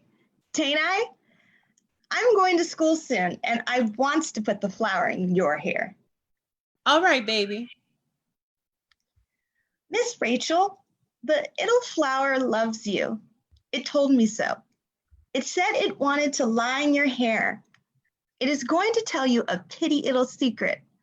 You listen awful hard and you'll hear. I wish I were a fairy and had a little wand. I'd turn everything into flowers. Wouldn't that be nice, Miss Rachel? Lovely, honey. If I were a fairy and had a wand, I'd turn you, Miss Rachel, into a queen. And then I'd always be near you and see that you were happy. Honey, how beautiful. I'd make my mother happy. If I were a fairy, she cries all the time. My father can't get anything done.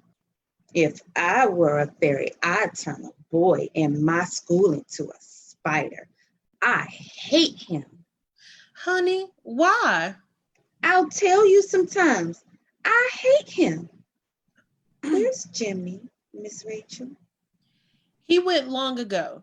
And chickies, you'll have to clear out, all of you, now, or you'll be late. Shoo, shoo. She drives them out prettily before her. They laughed merrily. They all go into the vestibule. Does it ever strike you how pathetic and tragic a thing a little colored child is? Yes. Today, we colored men and women everywhere are up against it. Every year, we are having a harder time of it. In the South, They make it as impossible as they can for us to get an education. We're hemmed on all sides. Our one safeguard, the ballot, in most states is taken away already, or is being taken away. Economically, in a few lines, we have a slight show. But at what cost? And in the North, they make a pretense of liberality. They give us the ballot and a good education and then snuff us out. Each year, the problem just to live gets more difficult to solve. How about these children? If we're fools enough to have any. Rachel re-enters. Her face is drawn and pale. She returns to the kitchenette, slowly, with emphasis. That part is damnable. It's later than I thought. I have to be pulling out of here now, if you don't mind. Rachel! I've got to go now, sis. I leave John in your hands. I've got to go myself in a few minutes. Nonsense, man. Sit still. I'll begin to think in a minute you're afraid of the ladies. I am. What? And not ashamed to acknowledge it. No. You're lots wiser than I dreamed. So long. Ooh. Morituri salutamus. They nod at him. Rachel, wistfully. He goes out. There is the sound of an opening and closing door. Rachel sits down. A rather uncomfortable silence on the part of Rachel ensues. Strong is imperturbable. John. Well? I listened. Listened? To what? To you and Tom. Well, what of it? I didn't think it was quite fair not to tell you. It seemed, well, like eavesdropping. Don't worry about it. Nonsense. I'm glad. I want to thank you for what you did for Tom. He needs you and will need you. You'll help him? Rachel, each one has his own little battles. I'll do what I can, after all. And an outsider doesn't help much. But friendship, just friendship, helps. Yes. Rachel, do you hear anything encouraging from the schools? Any hope for you yet? No, nor ever will be. I know that now. There's no more chance for me than there is for Tom, or there was for you, or for any of us with dark skins. It's lucky for me that I love to keep house and cook and sew. I'll never get anything else. My dear sewing, the little work Tom has been able to get, and the little sewing I sometimes get to do keeps us from the poorhouse. We live, according to your philosophy, I suppose, make the best of it. It might be worse. You don't want to get morbid over these things, you know. That's it. If you see things as they are, you're either pessimistic or morbid.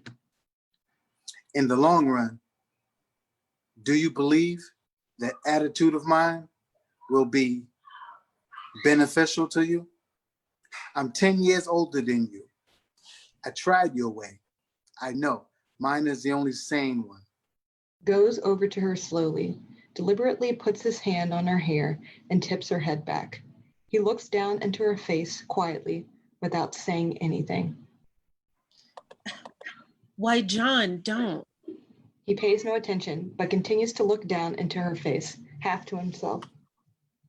Perhaps if you had a little more fun in your life, your point of view would be more normal. I'll arrange it so I can take you to some theater one night this week. You talk as though I were a jellyfish. You take me, how do you know I'll go? You will. Indeed. I wonder if you know how maddening you are. Why you talk as though my will counts for nothing. It's as if you're trying to master me. I think a domineering man is detestable. If he's perhaps the man. Besides, some of these theaters put you off by yourself as though you had leprosy. I'm not going. You know, I wouldn't ask you to go under those circumstances. Well, I must be going now. He takes her hand and looks at it reverently. Rachel at first resists, but he refuses to let go. When she finds it useless, she ceases to resist. He turns his head and smiles down into her face. Rachel, I am coming back to see you this evening. I'm sure we'll all be very glad to see you. I said, you. Very deliberately, he turns her hand palm upwards, leans over and kisses it. Then he puts it back into her lap. He touches her cheek lightly. Goodbye, little Rachel. Turns in the vestibule door and looks back, smiling. Until tonight. He goes out. Rachel sits for some time without moving. She is lost in a beautiful daydream. Presently, she sighs happily, and after looking fervently around the room, lifts the palm John has kissed to her lips. She laughs shyly and, jumping up, begins to hum. She opens the window at the rear of the room and then commences to thread the sewing machine. She hums happily the whole time. A light rapping is heard at the outer door. Rachel listens. It stops and begins again. There is something insistent and yet hopeless in the sound. Rachel, looking puzzled, goes out into the vestibule. The door closes. Rachel, a black woman, poorly dressed, and a little ugly black child come in. There is the stoniness of despair in the woman's face. The child is thin, nervous, suspicious, frightened, in a sharp but toneless voice. May I come in and sit down? I'm very tired. Why, certainly. You don't know me. You never heard of me, nor I you. I was looking at the vacant flat on this floor and saw your name on your door. Loving. That's a strange name to come across in this world. I thought perhaps you might give me some information. I'll be glad to tell you anything. I'm able, Mrs. Lane. What I want to know is, how do they treat the colored children in the school I noticed around the corner? Very well, I'm sure. What reason do you have for being sure? Why, the little boy I adopted goes there, and he's very happy. All the children in this apartment house go there too, and I know they're happy. Do you know how many colored children there are in the school? Why, I should guess about 30. I see. What color is the little boy that you adopted? Why, he's brown. Are there any black children here? Why, yes. Do you mind if I send Ethel over by the piano to sit? No, certainly not. Places a chair by the piano and goes to the little girl holding out her hand. She smiles beautifully. The child gets farther behind her mother. She won't go with you. She's afraid of everybody now but me and her father. Come, Ethel. Sit down, Ethel. I'm not going to leave you, Ethel. I'll be right here. You can see me. Do you mind if we sit over there by the sewing machine? Thank you. Does Ethel like apples, Mrs. Lane? Yes. Do you mind if I give her one? No, thank you very much. Goes into the kitchenette and returns with a fringed napkin, a plate, and a big red apple cut into quarters. She goes to the little girl, who cowers away from her very gently. Here, dear little girl, is a beautiful apple for you. The gentle tones have no appeal for the trembling child before her, coming forward. I'm sorry, but I'm afraid she won't take it from you. Ethel, the kind lady has given you an apple. Thank her nicely. Here, I'll spread the napkin for you and put it on your plate and on your lap. Now thank the lady like a good little girl. Thank you. They return to their seats. Ethel, with difficulty, holds the plate in her lap. During the rest of the interview between Rachel and her mother, she divides her attention between the apple on the plate and her mother's face. She makes no attempt to eat the apple, but holds the plate in her lap with a care that is painful to watch. Often, too, she looks over her shoulder fearfully. The conversation between Rachel and her mother is carried on in low tones. I've got to move. It's Ethel. What is the matter with that child? It's heartbreaking to see her. I understand how you feel. I don't feel anything myself anymore. My husband and I are poor, and we're ugly, and we're Black. Ethel looks like her father more than she looks like me. We live on 55th Street near the railroad. It's a poor neighborhood, but the rent's cheap. My husband is a porter in a store, and to help out, I'm a caretaker. I don't know why I'm telling you all of this. We had a nice little house, and the three of us were happy. Now we've got to move. Move? Why? I put her in that school this September. She stayed 2 weeks. That's the result. You mean that just 2 weeks in school did that? Yes. Ethel never had a sick day in her life. Before, I took her to the doctor at the end of 2 weeks. He said she's a nervous wreck. But what could have they done to her? I'll tell you what they did to her the first day. Ethel is naturally sensitive and backward. She's not assertive. The teacher saw that. And after I had left and told her to sit in a seat in the rear of the class, she was alone there in the corner. The children, immediately feeling that there was something wrong with Ethel, began, because of the teacher's attitude, turned and stared at her. When the teacher's back was turned, they whispered about her and pointed their fingers at her and laughed. The teacher divided the class into 2 parts, divisions, I believe they are called.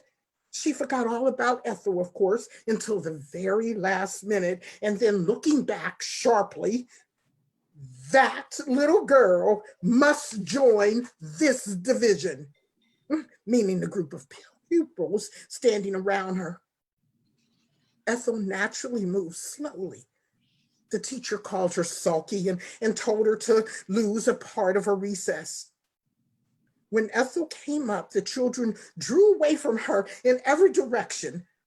She was left standing alone. And the teacher proceeded to give a lesson about kindness to animals. Funny, isn't it? Kindness to animals?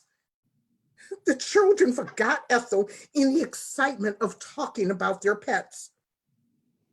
Presently, the teacher turned to Ethel and said disagreeably, "Have you a pet?"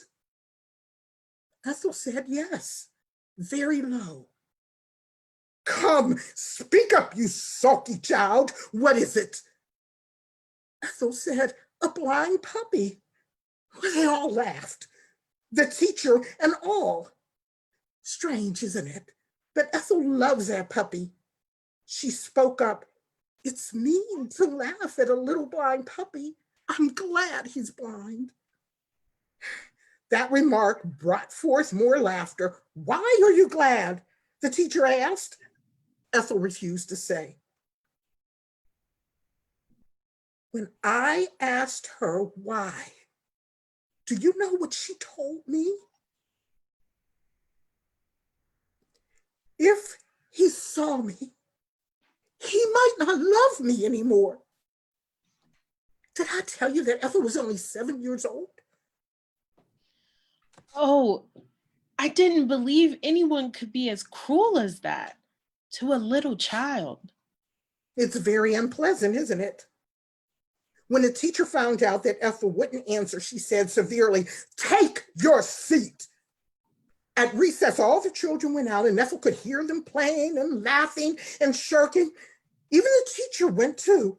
She was made to sit there all alone in that big room because God made her ugly and black. When recess was half over, the teacher came back. "You may go now," she said coldly, and Ethel didn't stir. "Did you hear me?" "Yes, ma'am." Why don't you obey?" "I don't want to go out, please." "You don't you, you stubborn child? Go immediately." Ethel went. She stood by the school steps. No one spoke to her.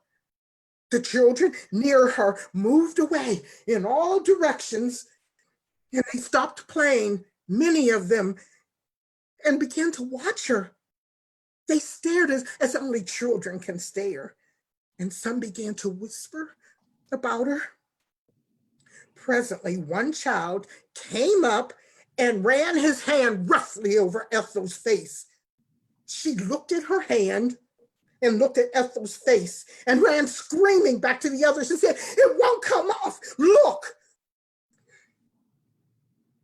Other children followed the first child's example. Then one boy spoke loudly, "I know what she is. She's a nigger." Many took up the cry. God or the devil interrupted because the bell rang. The children filed in, and one boy boldly called her a nigger before the teacher. She said, "That's not very nice." But she smiled at the boy. At the end of school, Ethel put on her hat and coat. The teacher made her hang them at a distance from the other pupils and started for home. Quite a crowd escorted her, and they called her nigger all the way. I made Ethel go back the next day. I complained to the authorities, and they treated me lightly.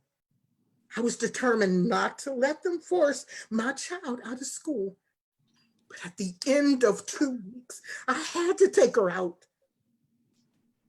Why, I never in all my life heard anything so pitiful. Did you ever go to the school here? Yes, I was made to feel my color, but I never had an experience like that. How many years ago were you in the graded schools? Oh, around 10. 10 years. Every year things get worse. Last year wasn't as bad as this. So they treat the children all right in this school? Yes, I know that. I can't afford to take this flat, but I'm going to take it. I'm going to have Ethel educated. Although when you think about it, it's all rather useless. This education, what are the children going to do with it when they get it? We strive and we save and we sacrifice to educate them. And the whole time down underneath, we know they don't have a chance. Yes, that's true, all right. God seems to have forgotten us. God? It's all a lie about God. I know. This fall, I sent Ethel to a white Sunday school near us. She received the same treatment there that she did in that day school. Her being there nearly broke up the school, and at the end, the superintendent called her to him and asked her if she didn't know of some nice colored Sunday school. He told her she must feel out of place and uncomfortable there. That's your church of God. Oh, how unspeakably brutal. Have you any other children? Hardly. If I had another, I'd kill it. It's kinder. Well, I must be going now. Thank you for your information and for listening. You aren't married, are you? No. Don't marry. That's my advice. Come, Ethel. Say goodbye to the lady. Goodbye.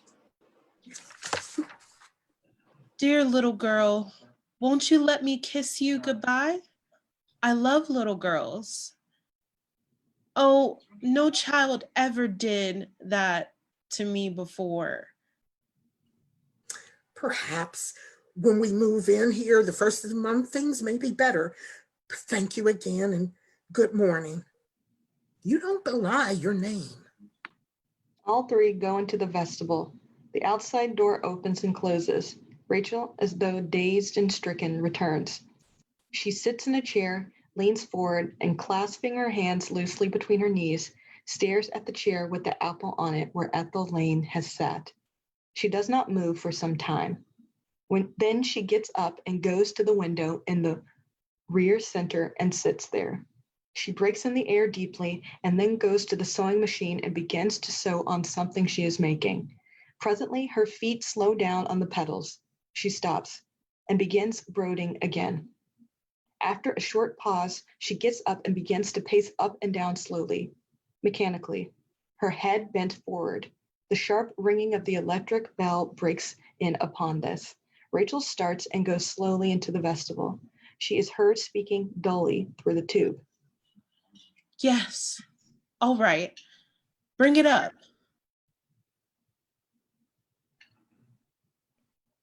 Oh, John, what are we to do?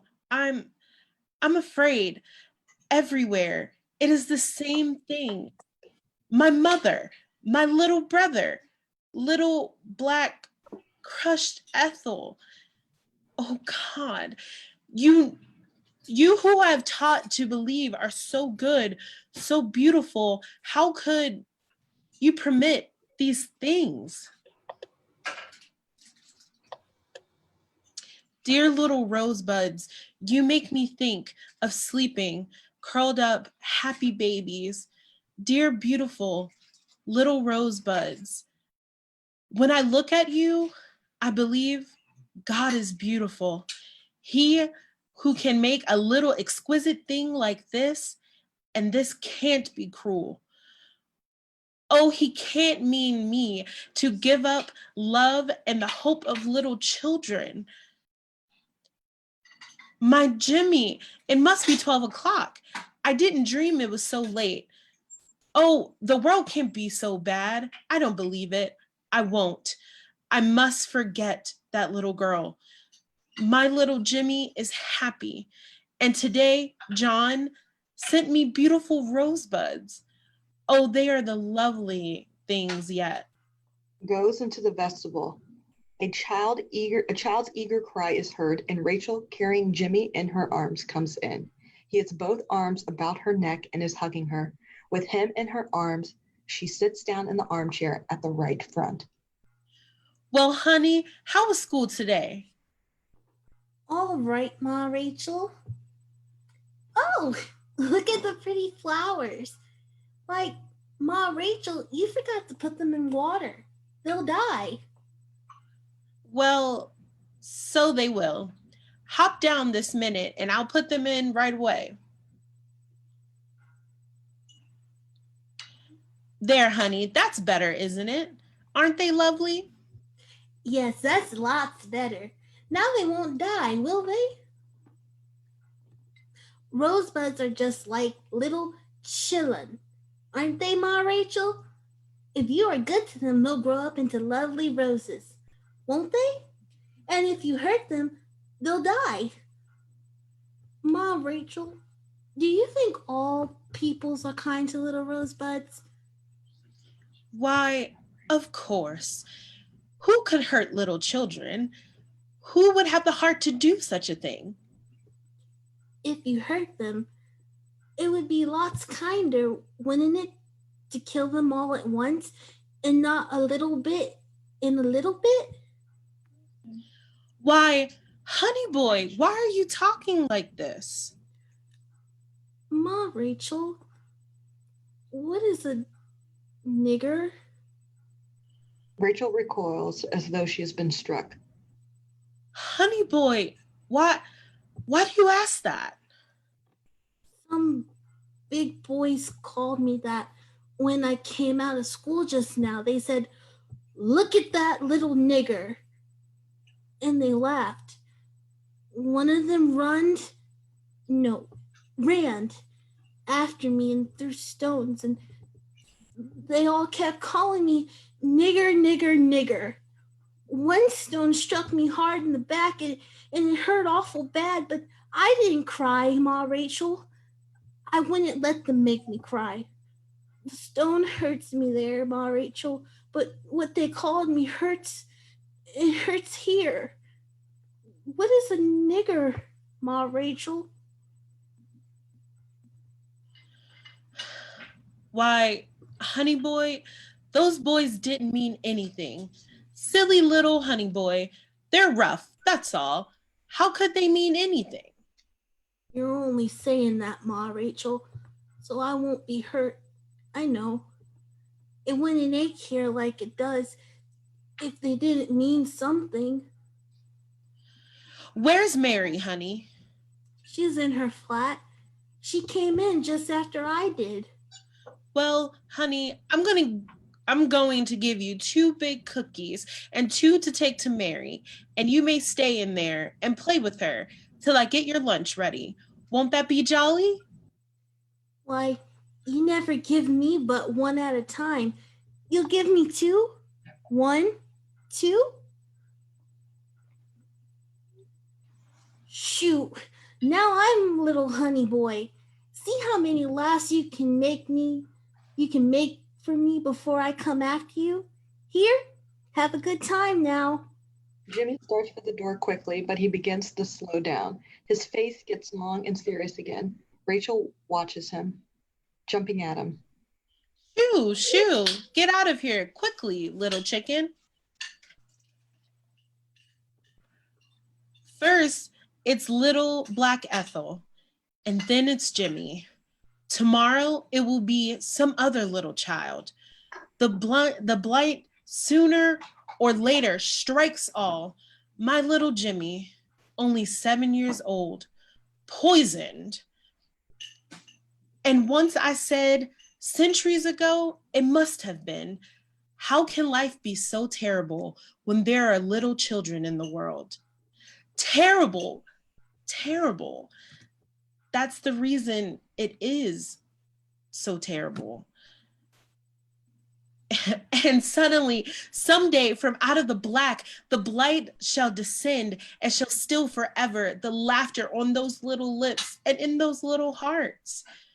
And the loveliest thing almost that ever happened to me, that beautiful voice in my dream, those beautiful words. Rachel, you are to be the mother to little children. Why, God, you're making a mock of me. You were laughing at me. I didn't believe God could laugh at our sufferings, but he can. We are accursed. We have nothing, absolutely nothing. No, little rosebuds, I may not touch you. Dear little baby rosebuds, I am accursed. You, God, you terrible laughing God, listen, I swear, and may my soul be damned to all eternity. If I do break this oath, I swear that no child of mine shall ever lie upon my breast, for I will not have to raise it up in the terrible days that are to be and call me cursed. Never to know the loveliest thing in all the world, the feel of a little head, the touch of little hands, the beautiful utter dependence of a little child? You can laugh, oh God. Well, so can I. And I can be kinder than you. If I kill you, mighty God, I kill at once. I do not torture. Face falls downward on the floor. The laughter of the children shrills loudly through the window.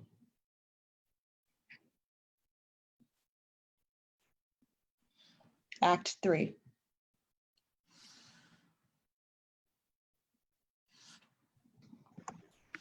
Time, 7 o'clock in the evening, 1 week later.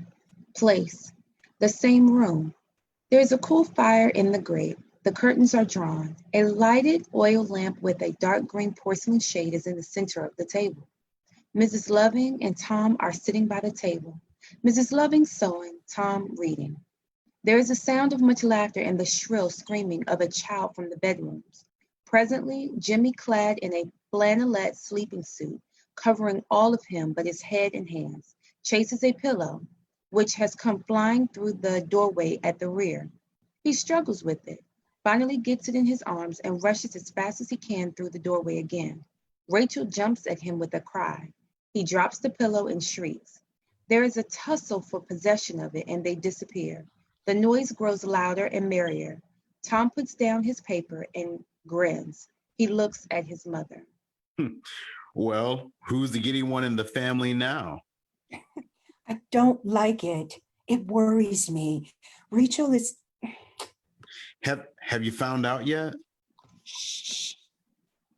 Rachel, laughing, her hair tumbling over her shoulders, comes rushing into the room. Jimmy is in close pursuit. He tries to catch her, but dodges him. They are both breathless. Really, Rachel, Jimmy will be so excited. He won't be able to sleep. It's after his bedtime now. Don't you think you had better stop? All right, my dear. Come on, Jimmy, let's play old folks and sit by the fire. She begins to push the big armchair over to the fire. Tom jumps up, moves her aside, and pushes it himself. Jimmy renders assistance. Thanks, big fella. You are sure some strong. I remember you when these people around here come for me to move pianos and such things.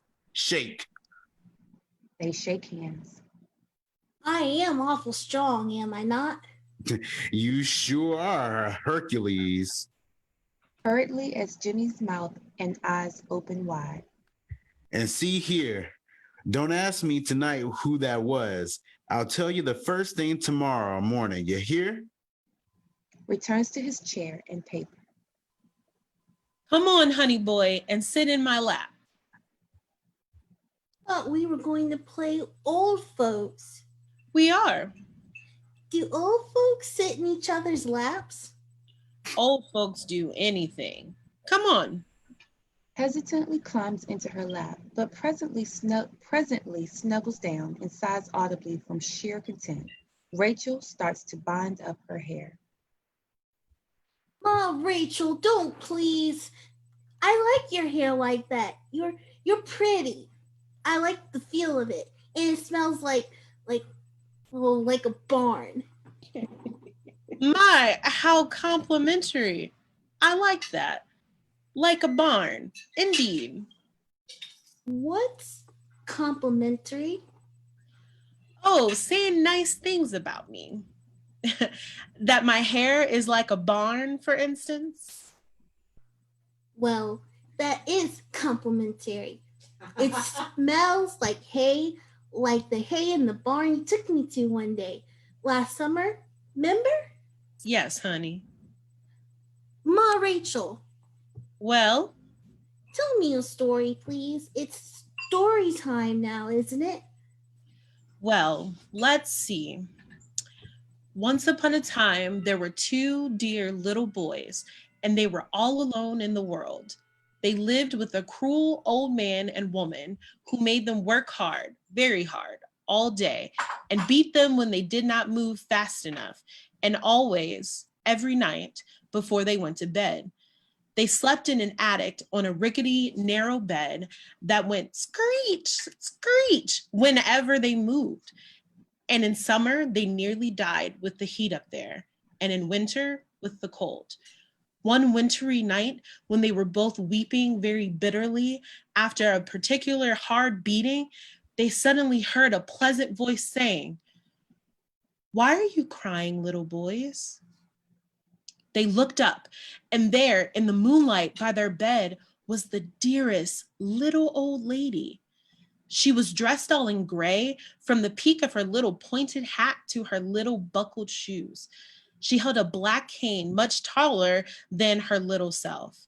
Her hair fell down her ears in tiny gray corkscrew curls, and they bobbed about as she moved. Her eyes were black and bright as, well, as that lovely white light there. No, there. And her cheeks were as red as the apple I gave you yesterday. Do you remember? Yes. Why are you crying, little boys? She asked again in a lovely, low little voice. Because we are tired and sore and hungry and cold, and we all alone in the world, and we don't know how to laugh anymore. We should so like to laugh again.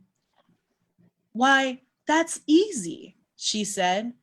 It's just like this. And she laughed a little, joyous musical laugh. Try, she commanded. They tried, but their laughing boxes were very rusty and they made horrid sounds. Well, she said, I advise you to pack up and go away as soon as you can to the land of laughter. You'll soon learn there, I can tell you. Is there such a land? They asked doubtfully. To be sure there is. To be sure there is, she answered, the least bit sharply. We never heard of it, they said. Well, I'm sure there must be plenty of things you've never heard about, she said, just the leastest bit more sharply. In a moment, you'll be telling me flowers don't talk anymore, and the birds, we've never heard of such a thing, they said in a surprise, their eyes like saucers. There, she said, bobbing her little curls. What did I tell you? You have much to learn. How do you get to the land of laughter? They asked.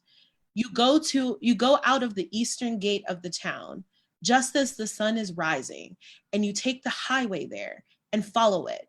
And if you go with it long enough, it will bring you to the very gates of the land of laughter. It's a long, long way from here, and it will take you many days. The words had scarcely left her mouth when, lo, the little lady disappeared, and where she had stood was a white square of moonlight, nothing else. And without more ado, these two little boys put their arms around each other and fell fast asleep. And in the gray, just before daybreak, they awoke and dressed, and putting on their ragged caps and mittens, for it was a wintry day, they stole out of the house and made for the eastern gate. And just as they reached it and passed through, the whole east leapt into fire. All day they walked, and many days after, and kindly people by the way took them in and gave them food and drink, and sometimes a bed at night. Often they slept by the roadside, but they didn't mind, for the climate was delightful, not too hot and not too cold. They soon threw away their ragged little mittens. They walked for many days, and there was no land of laughter. Once they met an old man, richly dressed and shining jewels on his fingers, and he stopped them and asked, "Where are you going so fast, little boys?" "We are going to the land of laughter," they said together gravely. "That," said the old man, "is a very foolish thing to do. Come with me, and I will take you to the land of riches. I will cover you with garnishments of beauty and give you jewels and castles to live in and servants and horses and many things besides. And they say to him, no, we wish to learn how to laugh again. We have forgotten how, and we're going to the land of laughter. You will regret not going with me. See, if you don't, he said, he left them in quite a huff. And they walked again, many days, and again they met an old man. He was tall and imposing looking and very dignified. He said, where are you going so fast, little boys? We're going to the land of laughter, they said together very seriously. What? He said, this is an extremely foolish thing to do. Come with me, and I will give you power. I will make you great men, generals, kings, empires. Whatever you desire to accomplish will be permitted you. And they smiled politely. Thank you very much, but we have forgotten how to laugh, and we're going there to learn how. He looked upon them haughtily, without speaking, and disappeared. And they walked and walked more days, and they met another old man. He was clad in rags, and his face was thin, and his eyes were unhappy. And he whispered to them, where are you going so fast, little boys? We're going to the land of laughter, they answered without a smile. Laughter, laughter, that is useless. Come with me, and I will show you the beauty of life through sacrifice, suffering for others. That is the only life. I come from the land of sacrifice. And they thanked him kindly, but said, we have suffered long enough. We have forgotten how to laugh. We would learn again. And they went on, and he looked after them very wistfully. They walked more days, and at last they came to the land of laughter. And how do you suppose they knew this? Because they could hear over the wall the sound of joyous laughter, the laughter of men, women, and children. And one sat guarding the gate, and they went to her. We have come a long, long distance, and we would enter the land of laughter. Let me see you smile first, she says gently. I sit at the gate, and no one who does not know how to smile may enter the land of laughter. They tried to smile, but could not. Go away and practice, she said kindly, and come back tomorrow. And they went away and practiced all night how to smile. And the morning they returned, and the gentle lady at the gate said, dear little boys, have you learned how to smile? And they said, we have tried. How is this? Better, she said, much better. Practice some more and come back tomorrow. And they went away obediently and practiced. And they came the third day. And she said, now try again. And tears of delight came into her lovely eyes. Those were very beautiful smiles, she said. Now you may enter. And she unlocked the gate and kissed them both, and they entered the land, the beautiful land of laughter. Never had they seen such blue skies, such green trees and grass. Never had they heard such bird songs. And people, men, women, and children, laughing softly, came to meet them and took them in and made them as home. As soon, very soon, they learned to sleep. And they grew up here, married, and had laughing, happy children. And sometimes they thought of the land of riches and said, well, and sometimes the land of power, and sighed a little. And sometimes the land of sacrifice, and their eyes were wistful. But they soon forgot and laughed again, and they grew old laughing. And then when they died, a laugh was on their lips. Thus are things in the beautiful land of laughter. There is a long pause. I like that story, Ma Rachel. It's nice to laugh, isn't it? Is there such a land? What do you think, honey? I thinks it would be awful nice if there was. Don't you? If there only were. If there only were. Ma Rachel. Well? It makes you think, kind of, doesn't it? A sunshine medicine? Yes, honey, but it isn't medicine there. It's always there.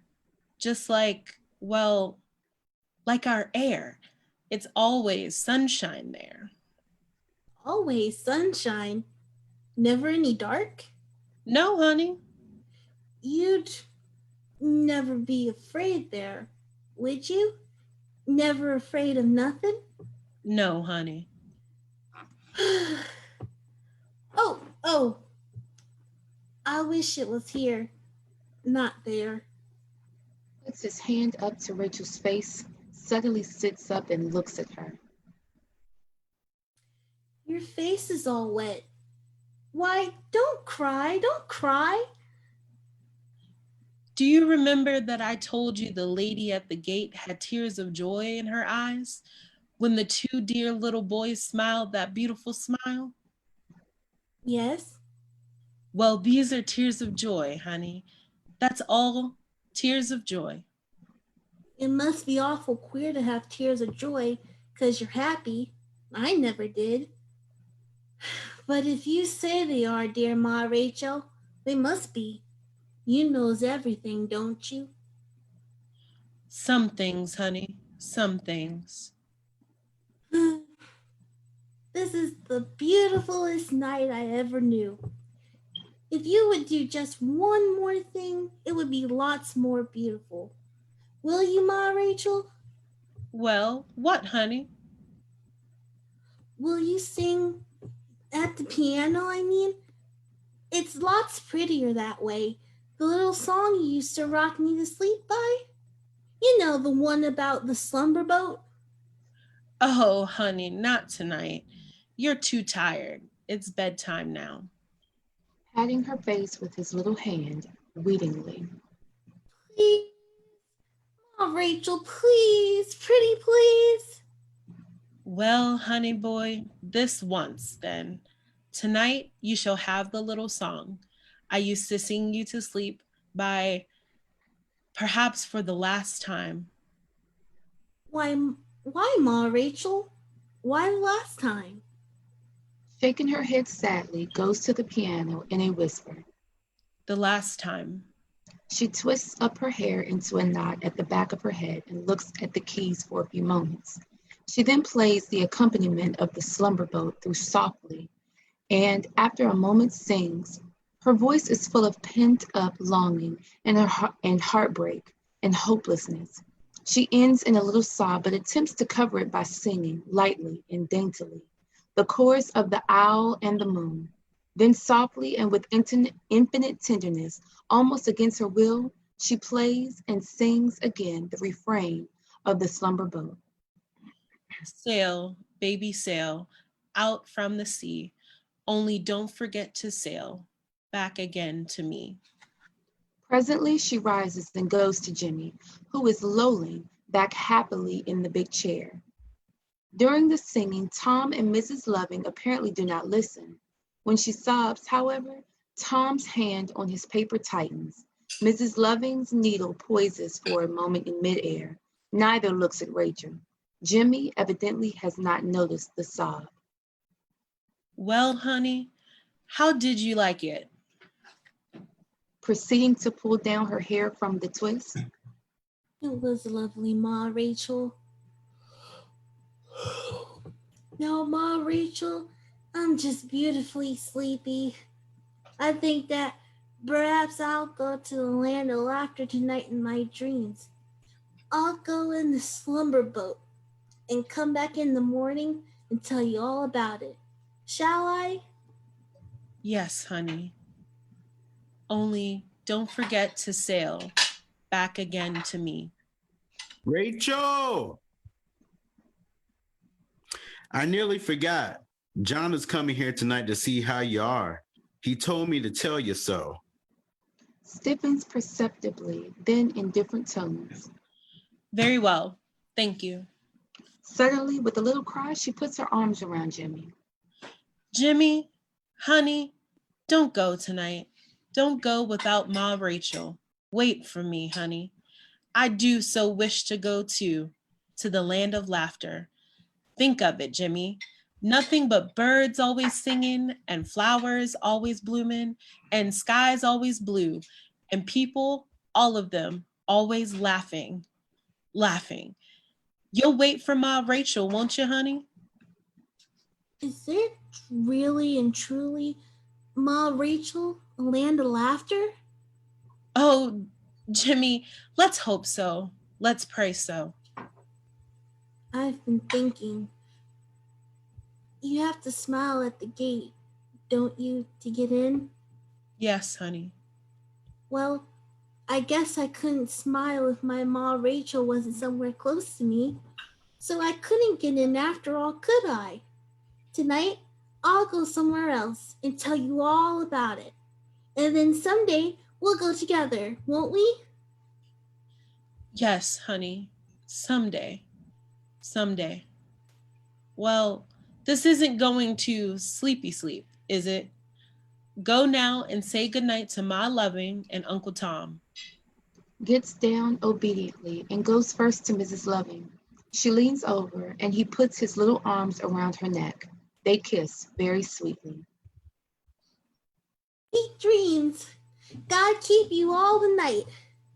The sweetest of sweet dreams to you, dear little boy. Good night.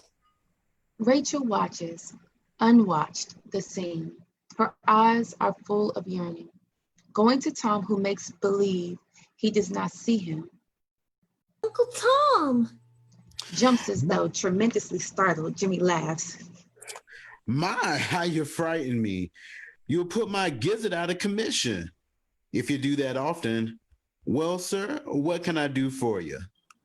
I came to say goodnight. Gathering Jimmy up in his arms and kissing him gently with emotion. Good night, dear little big fella. Good night. Sweet dreams. God keep you all the night. Goes sedately to Rachel and holds out his little hand.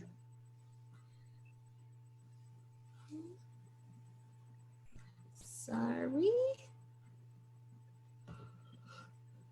I'm ready, Ma Rachel. I'm so nice and sleepy. With Jimmy's hand in hers, she hesitates a moment and then approaches Tom slowly. For a short time, she stands looking down at him, suddenly leaning over him. Why, Tom, what a pretty tie. Is it new? Well, no, not exactly. I've had it about a month. It is rather a beauty, isn't it? Why, I never remember seeing it. I guess not. I saw to that. Stinky. Well, I am. Where my ties are concerned, I've had experience. Tom. Well?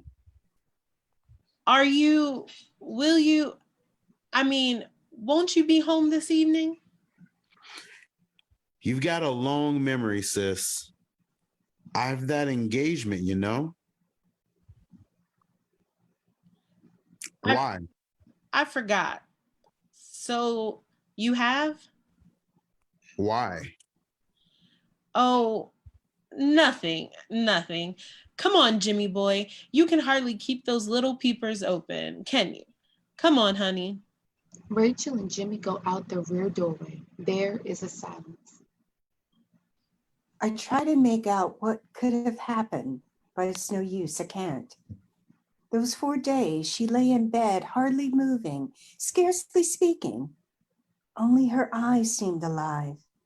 I never saw such a wide, tragic look in my life. It was as though her soul had been mortally wounded.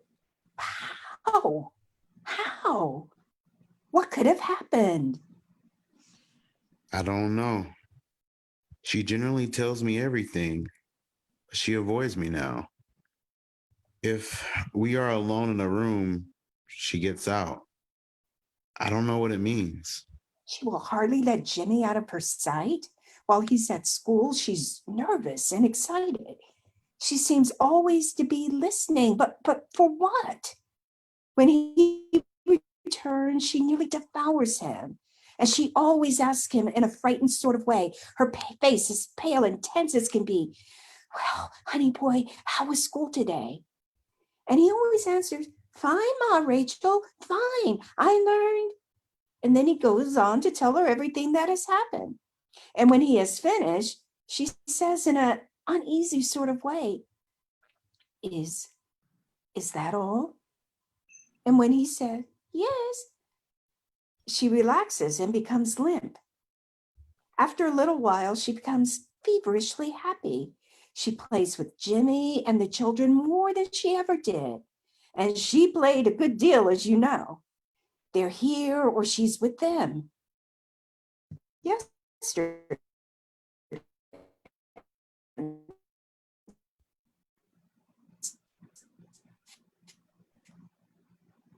Rachel, remember, you're just out of the sick bed. You're not well enough to go on like this. I know was all she would say, but I've got to. I can't help myself. This part of their little lives must be happy. It just must be. The last couple of nights, Jimmy has awakened and cried most pitifully. She wouldn't let me go to him, said I had enough trouble and she would quiet him. She will never let me know why he cries. But she stays with him and soothes him until at last he falls asleep again. Every time he has come out like a rag, every time she has come out like a rag, and her face is like a dead woman's. Strange, isn't it? This is the first time we have ever been able to talk it over. Tom, what could have happened? I don't know, Mom, but I feel as you do. Something terrible and sudden has hurt her soul. And poor little thing, she's trying bravely to readjust herself to life again. Pauses, looks at his watch, and then rises and goes to her. He pats her back awkwardly. Well, Ma, I'm going now. Don't worry too much. Youth, gets over things finally. It takes them hard, that's all. At least that's what the older heads tells us. Gets his hat and stands in the vestibule doorway. Ma, I begin with John tomorrow. I don't believe we'll ever forget John. Good night. Exit. Mrs. Loving continues to sew. Rachel, her hair arranged, re-enters through the rear doorway. She is humming. He's sleeping like a top. Aren't little children, my dear, the sweetest things when they're all helpless and asleep? One little hand is under his cheek and he's smiling. Where's Tom? He went out a few minutes ago. Sitting in Tom's chair and picking up his paper, she is exceedingly nervous. She looks the paper over rapidly, presently trying to make her tone casual. Ma, you aren't going anywhere tonight, are you? I've got to go out for a short time, about 8:30. Mrs. Jordan, I'll not be gone very long, though. Why? Oh, nothing particular. I just thought it would be cozy if we could sit here together the rest of the evening. Can't you go tomorrow? Why, I don't see how I can. I've made this engagement. It's about a new reception gown, and she's exceedingly exacting, as you know. I can't afford to lose her. No, I suppose not. All right, my dear. Look, my dear, how is that for fashion anyway? Isn't it the limit? Rises and shows her mother a picture in the paper. As she is in the act, the bell rings with a startled cry. Oh! Drops the paper and grips her mother's hand. Rachel, your nerves are on edge and your hand feels like fire. I'll have to see the doctor about you, and that's all there is to it. Laughing nervously and moving toward the vestibule. Nonsense, my dear. Just because I let out a whoop now and then and have nice warm hands? Yes. Oh, bring it right up. Ma dear, did you buy anything at Goddard's today? Yes, and I've been wondering why they were so late in delivering it. I bought it early this morning. Rachel goes out again. A door opens and shuts. She reappears with a bundle. Put it on my bed, Rachel, please. Exit Rachel rear doorway. Presently returns empty-handed, sits down again at the table with the paper between herself and mother, sinks in a deep reverie. Suddenly there is a sound of many loud knocks made by numerous small fists. Rachel drops the paper and comes to a sitting posture, tense again. Her mother looks at her but says nothing. Almost immediately, Rachel relaxes. My kitties, they're late this evening. Goes out into the vestibule. A door opens and shuts. There is the shrill, excited sound of childish voices. Rachel comes in surrounded by the children, all trying to say something to her at once. Rachel puts her finger on her lip and points toward the doorway in the rear. They all quiet down. She sits on the floor in the front of the stage, and the children all cluster around her. Their conversation takes place in half a whisper. As they enter, they nod brightly at Mrs. Loving, who smiles in return.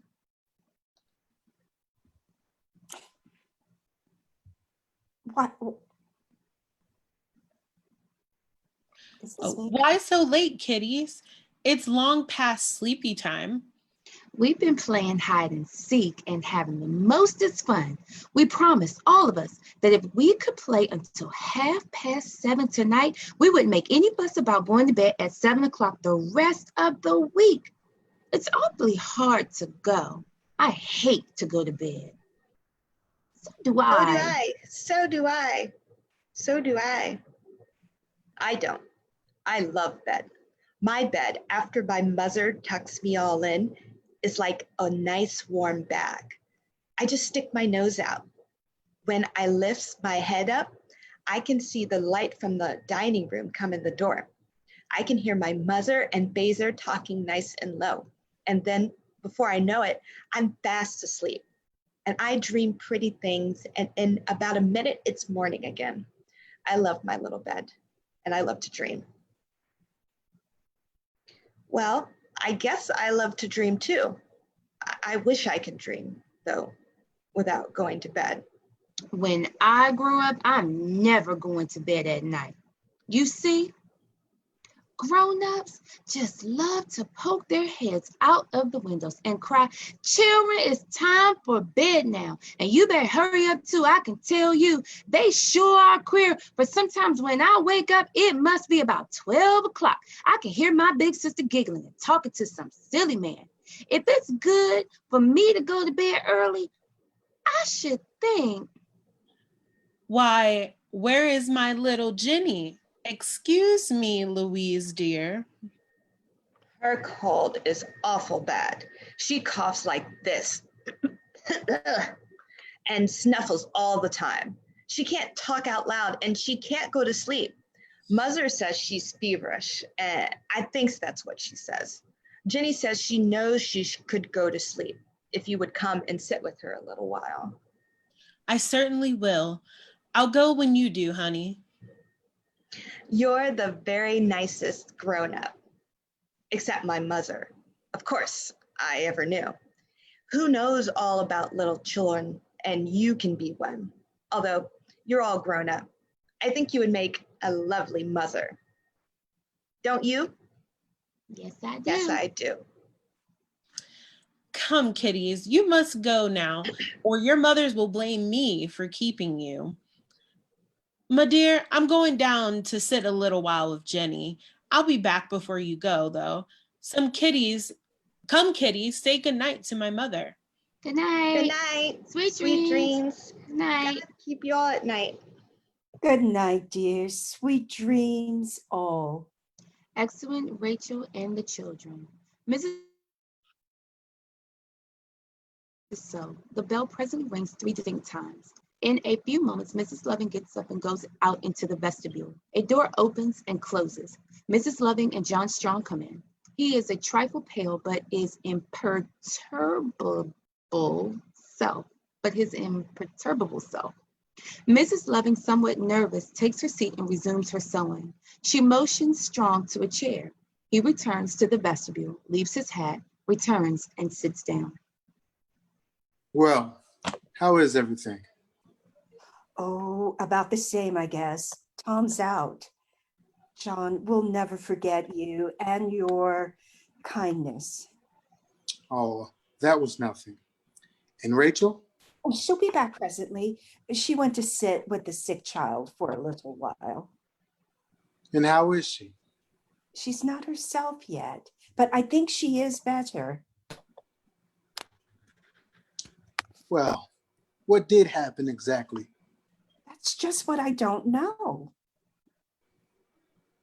When you came home, you couldn't get in? Was that it? Yes, it was just a week ago. I was downtown all the morning. It was about 1 o'clock when I got back. I had forgotten my key. I rapped at the door and then called. There was no answer. A window was open and I could feel the air under the door and I could hear it as the drafts sucked it through. There was no other sound. Presently, I made such a noise, the people began to come out into the hall. Jimmy was in one of the flats playing with a little girl named Mary. He told me he had left Rachel here a short time ago. She had given him 4 cookies, 2 for him and 2 for Mary, and had told him he could play with her until she came to tell him his lunch was ready. I saw he was getting frightened, so I told the little girl and her mother to keep him in their flat. Then, as no man was at home, I sent out for help. 3 men broke the door down. We found Rachel unconscious, lying on her face. For a few minutes, I thought she was dead. A vase had fallen over on the table, and the water had dripped through the cloth and onto the floor. There had been no flowers in it. When I left, there were no flowers here. What could she have done to them? I can't say. The long stems were lying everywhere, and the flowers had been ground into the floor. I could tell that they must have been roses from the stems. After we had put her to bed and called the doctor, and she finally had regained consciousness, I naturally asked her what had happened. All she would say was, "My dear, I'm too tired. Please." For 4 days, she lay in bed, scarcely moving, speaking only when spoken to. That first day when Jimmy came in to see her, she shrank away from him. We had to take him out and comfort him as best we could. We kept him away almost by force until she got up. And then she was utterly miserable when he was out of her sight. What happened? I don't know. She avoids Tom and she won't tell me. Tom and I believe her soul, both believe her soul has been hurt. The trouble isn't with her body. You'll find her highly nervous. Sometimes she is very depressed. Again, she is feverishly gay, almost reckless. What do you think about it, John? Had anybody been here? Do you know? No, I don't. I don't like to ask Rachel, and I can't ask the neighbors. No, of course not. You say there were some flowers? Yes, And the flowers were ground into the carpet. yes. Did you happen to notice the box? They must have come in a box, don't you think? Yes, yes, there was a box in the kitchenette. It was from Marcy's. I saw no card. It is rather strange. A long silence, during which the outer door opens and shuts. Rachel is heard singing. She stops abruptly, In a second or two, she appears in the door. There is an air of suppressed excitement about her. Hello, John.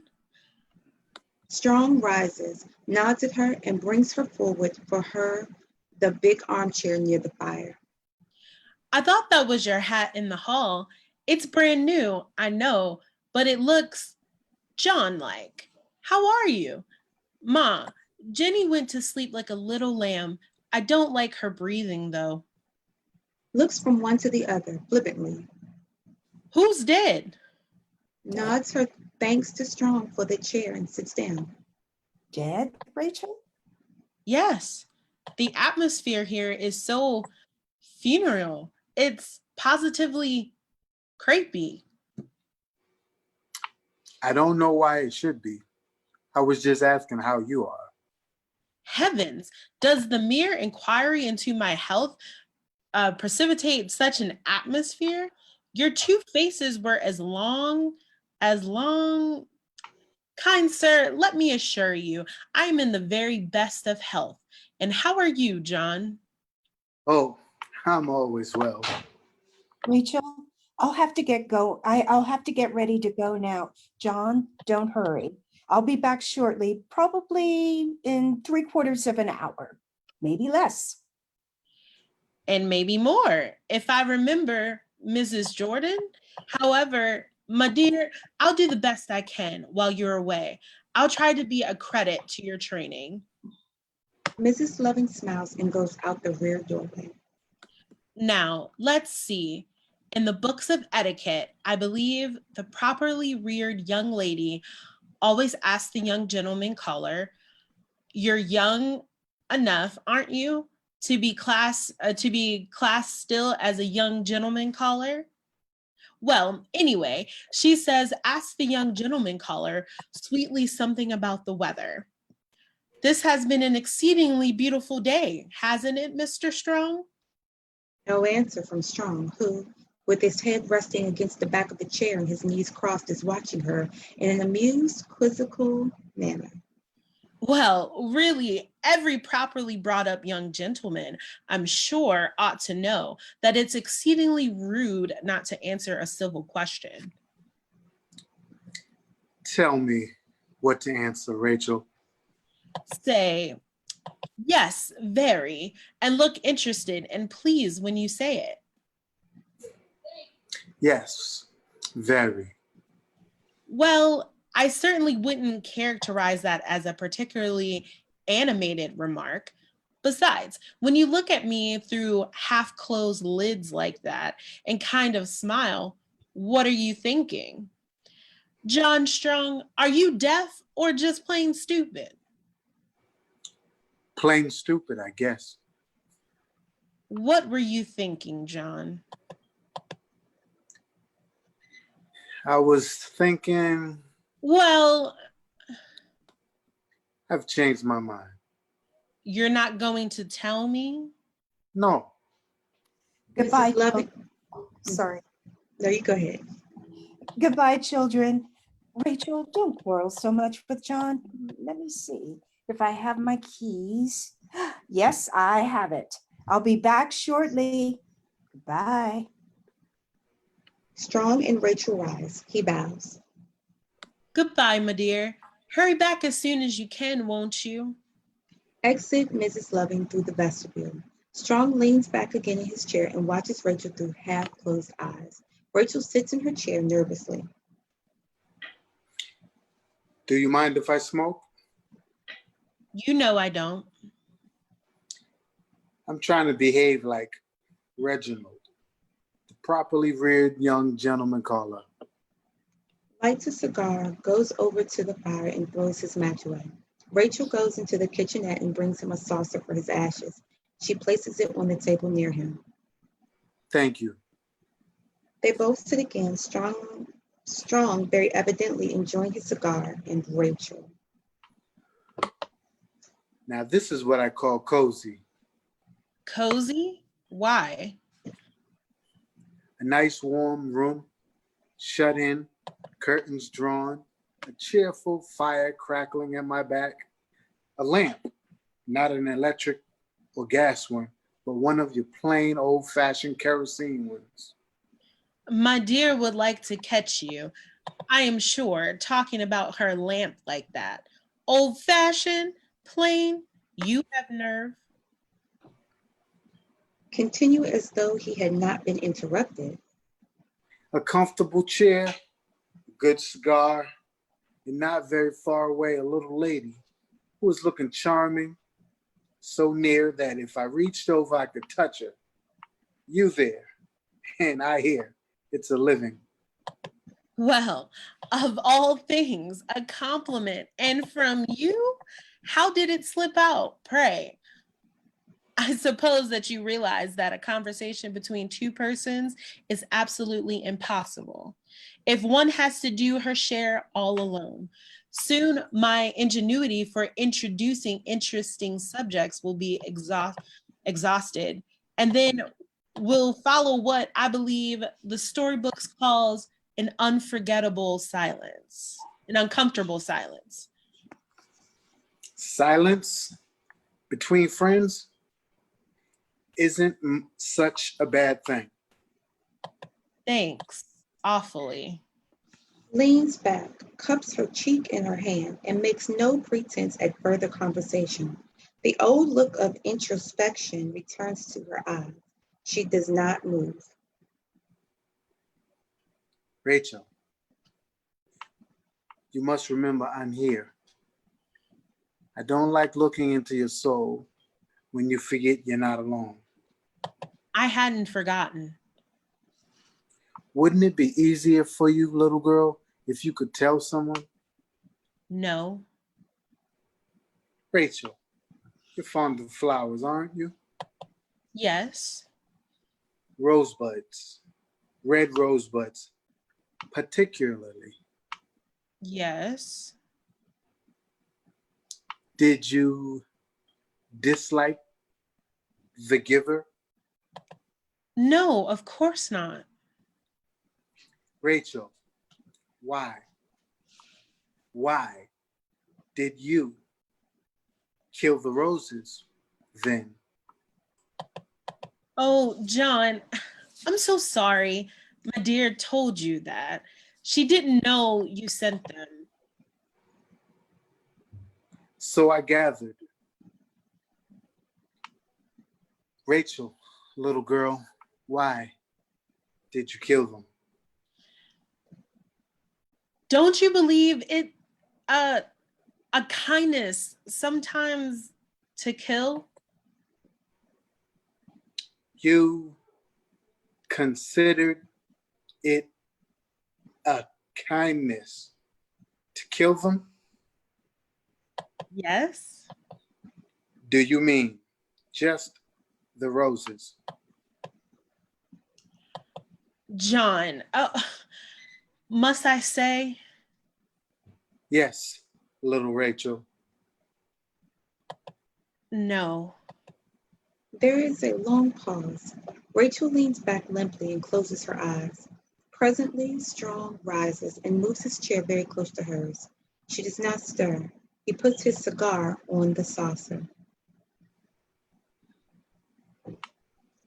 Little girl, can't you tell me why? I can't. It hurts too much to talk about it yet. Please. Takes her hand, looks at it a few minutes, and then at her quietly. You don't care then. She winces. Rachel, look at me. Little girl. Is as if against her will she looks at him. Her eyes are fearful, hunted. She tries to look away, to draw away her hand, but he holds her gaze and her hand steadily. Do you? John, don't ask me. You're drawing my very soul out of my body with your eyes. You must not talk this way. You mustn't look. John, don't. Tries to shield her eyes. Strong quietly takes both of her hands and kisses the backs and palms slowly. A look of horror creeps into her face. He deliberately raises his eyes and looks at her mouth. She recoils as though she expected him to strike her. He resumes slowly. If you do care, and I know now that you do. Nothing else, nothing should count. Wrenching herself from his grasp and rising, she covers her ears. She breathes rapidly. No, no, no. You must stop. Laughs nervously, continues feverishly. I'm not behaving very well as a hostess, am I? Let's see. What shall I do? I'll play you something. John, how will that do? Or I'll sing to you? You used to like to hear me sing. You said my voice, I remember, was sympathetic, didn't you? I'll sing you a pretty little song. I think it's beautiful. You never heard it, I know. I've never sung it to you before. It's Nevin's at Twilight. Pauses, looks down. Before she begins, then turns toward him and says quietly and sweetly, Sometimes in the coming years, I want you to remember I sang you this little song. Will you? I think it will make it easier for me when I breaks off and begins the first chorus. Strong goes slowly to the piano. He leans there watching intently. Rachel sings. the roses of yesteryear were all of the white and red. It fills my heart with silent fear to find all their beauty fled. The roses of white are sere, all faded the roses red, and one who loves me is not here, and one that I love is dead. A long pause. Then Strong goes to her and lifts her from the piano stool. He puts one arm around her very tenderly and pushes her head back so he can look into her eyes. She shuts them, but is passive. Little girl, don't you know that suggestions like those you are sending yourself constantly are wicked things? You, who are so gentle, so loving, so warm. Breaks off and crushes her to him. He kisses her many times. She does not resist. But in the midst of his caress, she breaks suddenly into convulsive laughter. He tries to hush the terrible sound with his mouth, then brokenly, Little girl, don't laugh like that.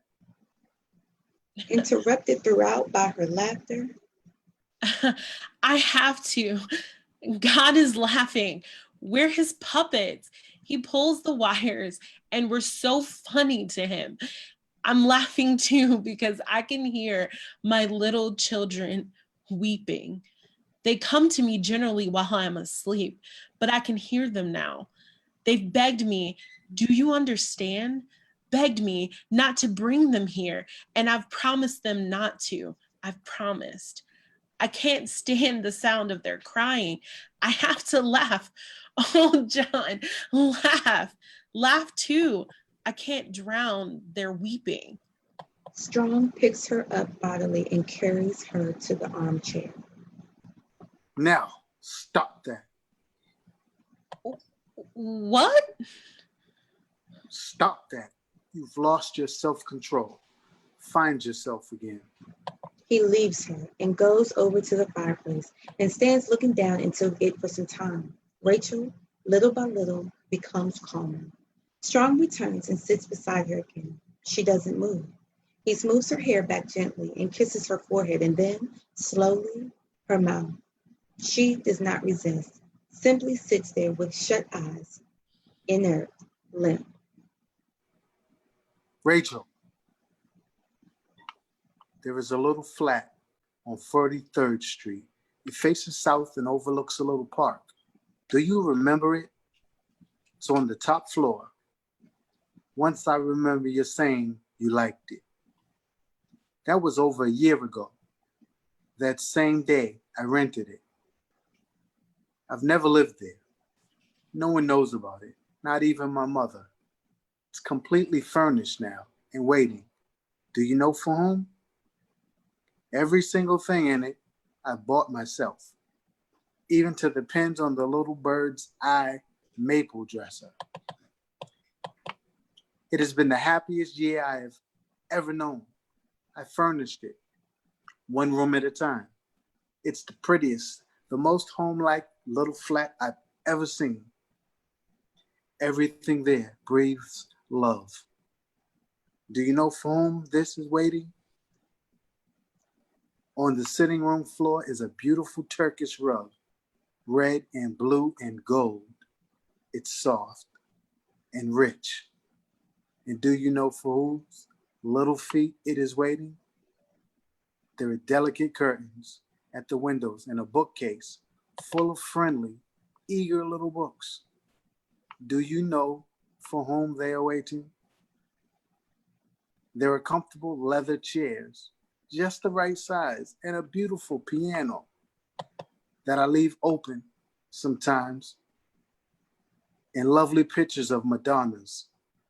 Do you know for whom they are waiting? There is an open fireplace with logs of wood, all carefully piled on gleaming andirons. And waiting, there is a bellows and a pair of shining tongs waiting. And in the kitchenette, painted blue and white and smelling sweet with paint, is everything.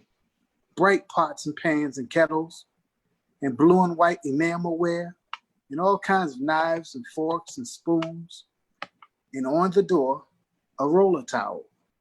Little girl, do you know for whom they are all waiting? And somewhere there's a big, strong man with broad shoulders, and he's willing and anxious to do anything. Everything he's waiting very patiently. Little girl, is it to be? Yes or no? During Strong's speech, life has come flooding back to her. Her eyes are shining, her face eager. For a moment, she is beautifully happy. Oh, you're too good to me and mine, John. I didn't dream anyone could be so good. Leans forward and puts his big hand against her cheek and kisses it shyly. Is it? Yes or no, little girl? Oh, yes, yes, yes. And take me quickly, John. Take me before I can think anymore. You mustn't let me think, John. And you'll be good to me, won't you? Every second of every minute, of every hour, of every day, you'll have me in your thoughts, won't you? And you'll be with me every minute that you can. And John, you'll keep away the weeping of my little children. You won't let me hear it, will you? You'll make me forget everything, won't you? Life is so short, John, and eternity so long.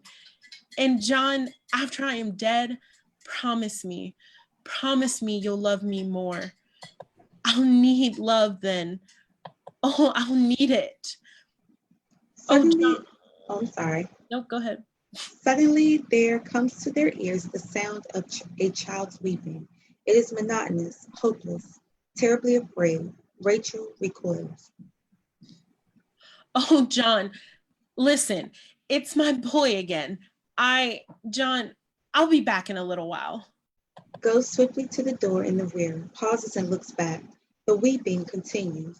Her eyes are tragic. Slowly, she kisses her hand to him and disappears. John stands where she has left him, looking down. The weeping stops. Presently, Rachel appears in the doorway. She is haggard and gray. She does not enter the room. She speaks as one dead might speak, tonelessly, slowly. Do you wish to know why Jimmy is crying? Yes. I am 22 and I'm old. You're 32 and you're old. Tom's 23 and he is old. Madeir's 60 and she said once she is much older than that. She is. We're all belite. We're all accursed, all of us. Everywhere, we whose skins are dark, our lives blasted by the white man's prejudice. And my little Jimmy, 7 years old, that's all, is belite too. In a year or two, at best, he will be made old by suffering. 1 week ago today, some white boys, older and larger than my little Jimmy, as he was leaving the school, called him nigger. They chased him through the streets, calling him nigger, nigger, nigger. One boy threw stones at him.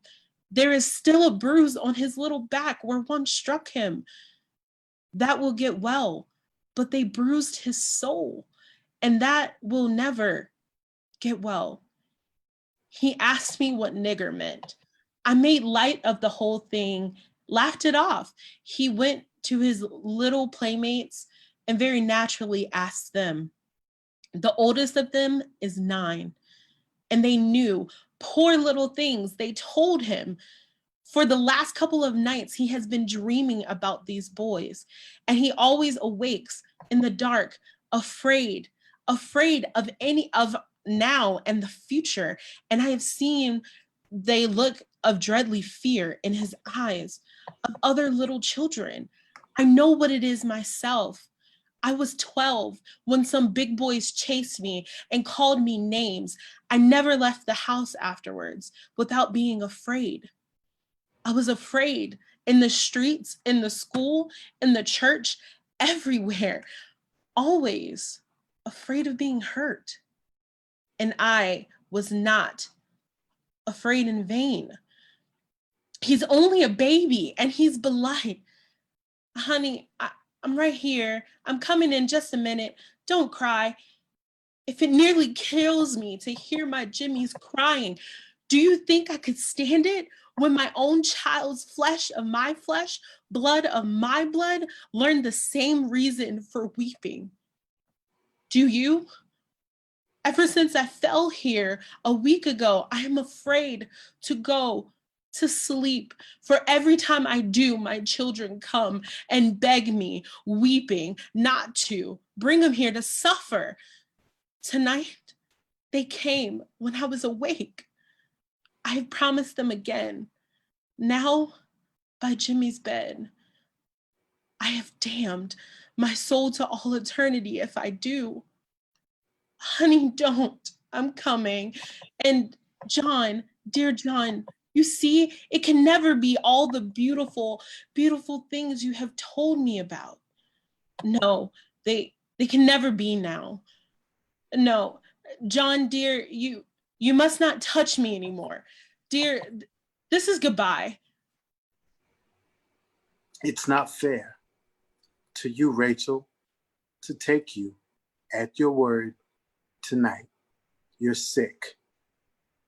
You've brooded so long, so continuously, you've lost your perspective. Don't answer yet. Think it over for another week, and I'll come back. No, I can't think anymore. You realize fully you're sending me for always, Yes, and you care? yes. It's settled then, for all time. Goodbye. Yes. Stands looking at her steadily a long time, and then moves to the door and turns, facing her with infinite tenderness. Goodbye, dear little Rachel. God bless you. Goodbye, John. Strong goes out. A door opens and shut. There's finality in the sound. The weeping continues, suddenly with a great cry. John, John. Runs out into the vestibule. She presently returns. She is calm again, slowly. No, no, John, not for us. A pause with an infinite yearning. Oh, John, if it only. Breaks off, controls herself, slowly again and thoughtfully.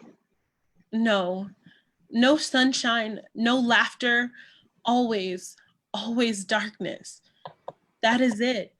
Even our little flat, John's and mine, the little flat that calls us through darkness. It shall wait and wait in vain in darkness. Oh, John, and my little children, my little children. I shall never see you now. Your little brown, beautiful bodies. I shall never see your dimples everywhere, your laughter, your tears, the beautiful, lovely feel of you here. Never, never to be. But you are somewhere, and wherever you are mine. You are mine. All of you. Every bit of you. Even God can't take you away. Little children, my little children, no more need you come to me, weeping, weeping. You must be happy now. You are safe. Little weeping voices, hush, hush. The weeping begins again, to Jimmy, her whole soul in her voice. Jimmy, my little Jimmy, honey, I'm coming. Ma Rachel loves you so. Sobs and goes blindly, unsteadily to the rear doorway. She leans her head there 1 second against the door and then stumbles through and disappears. The light in the lamp flickers and goes out. It is black. The terrible, heartbreaking weeping continues. The end.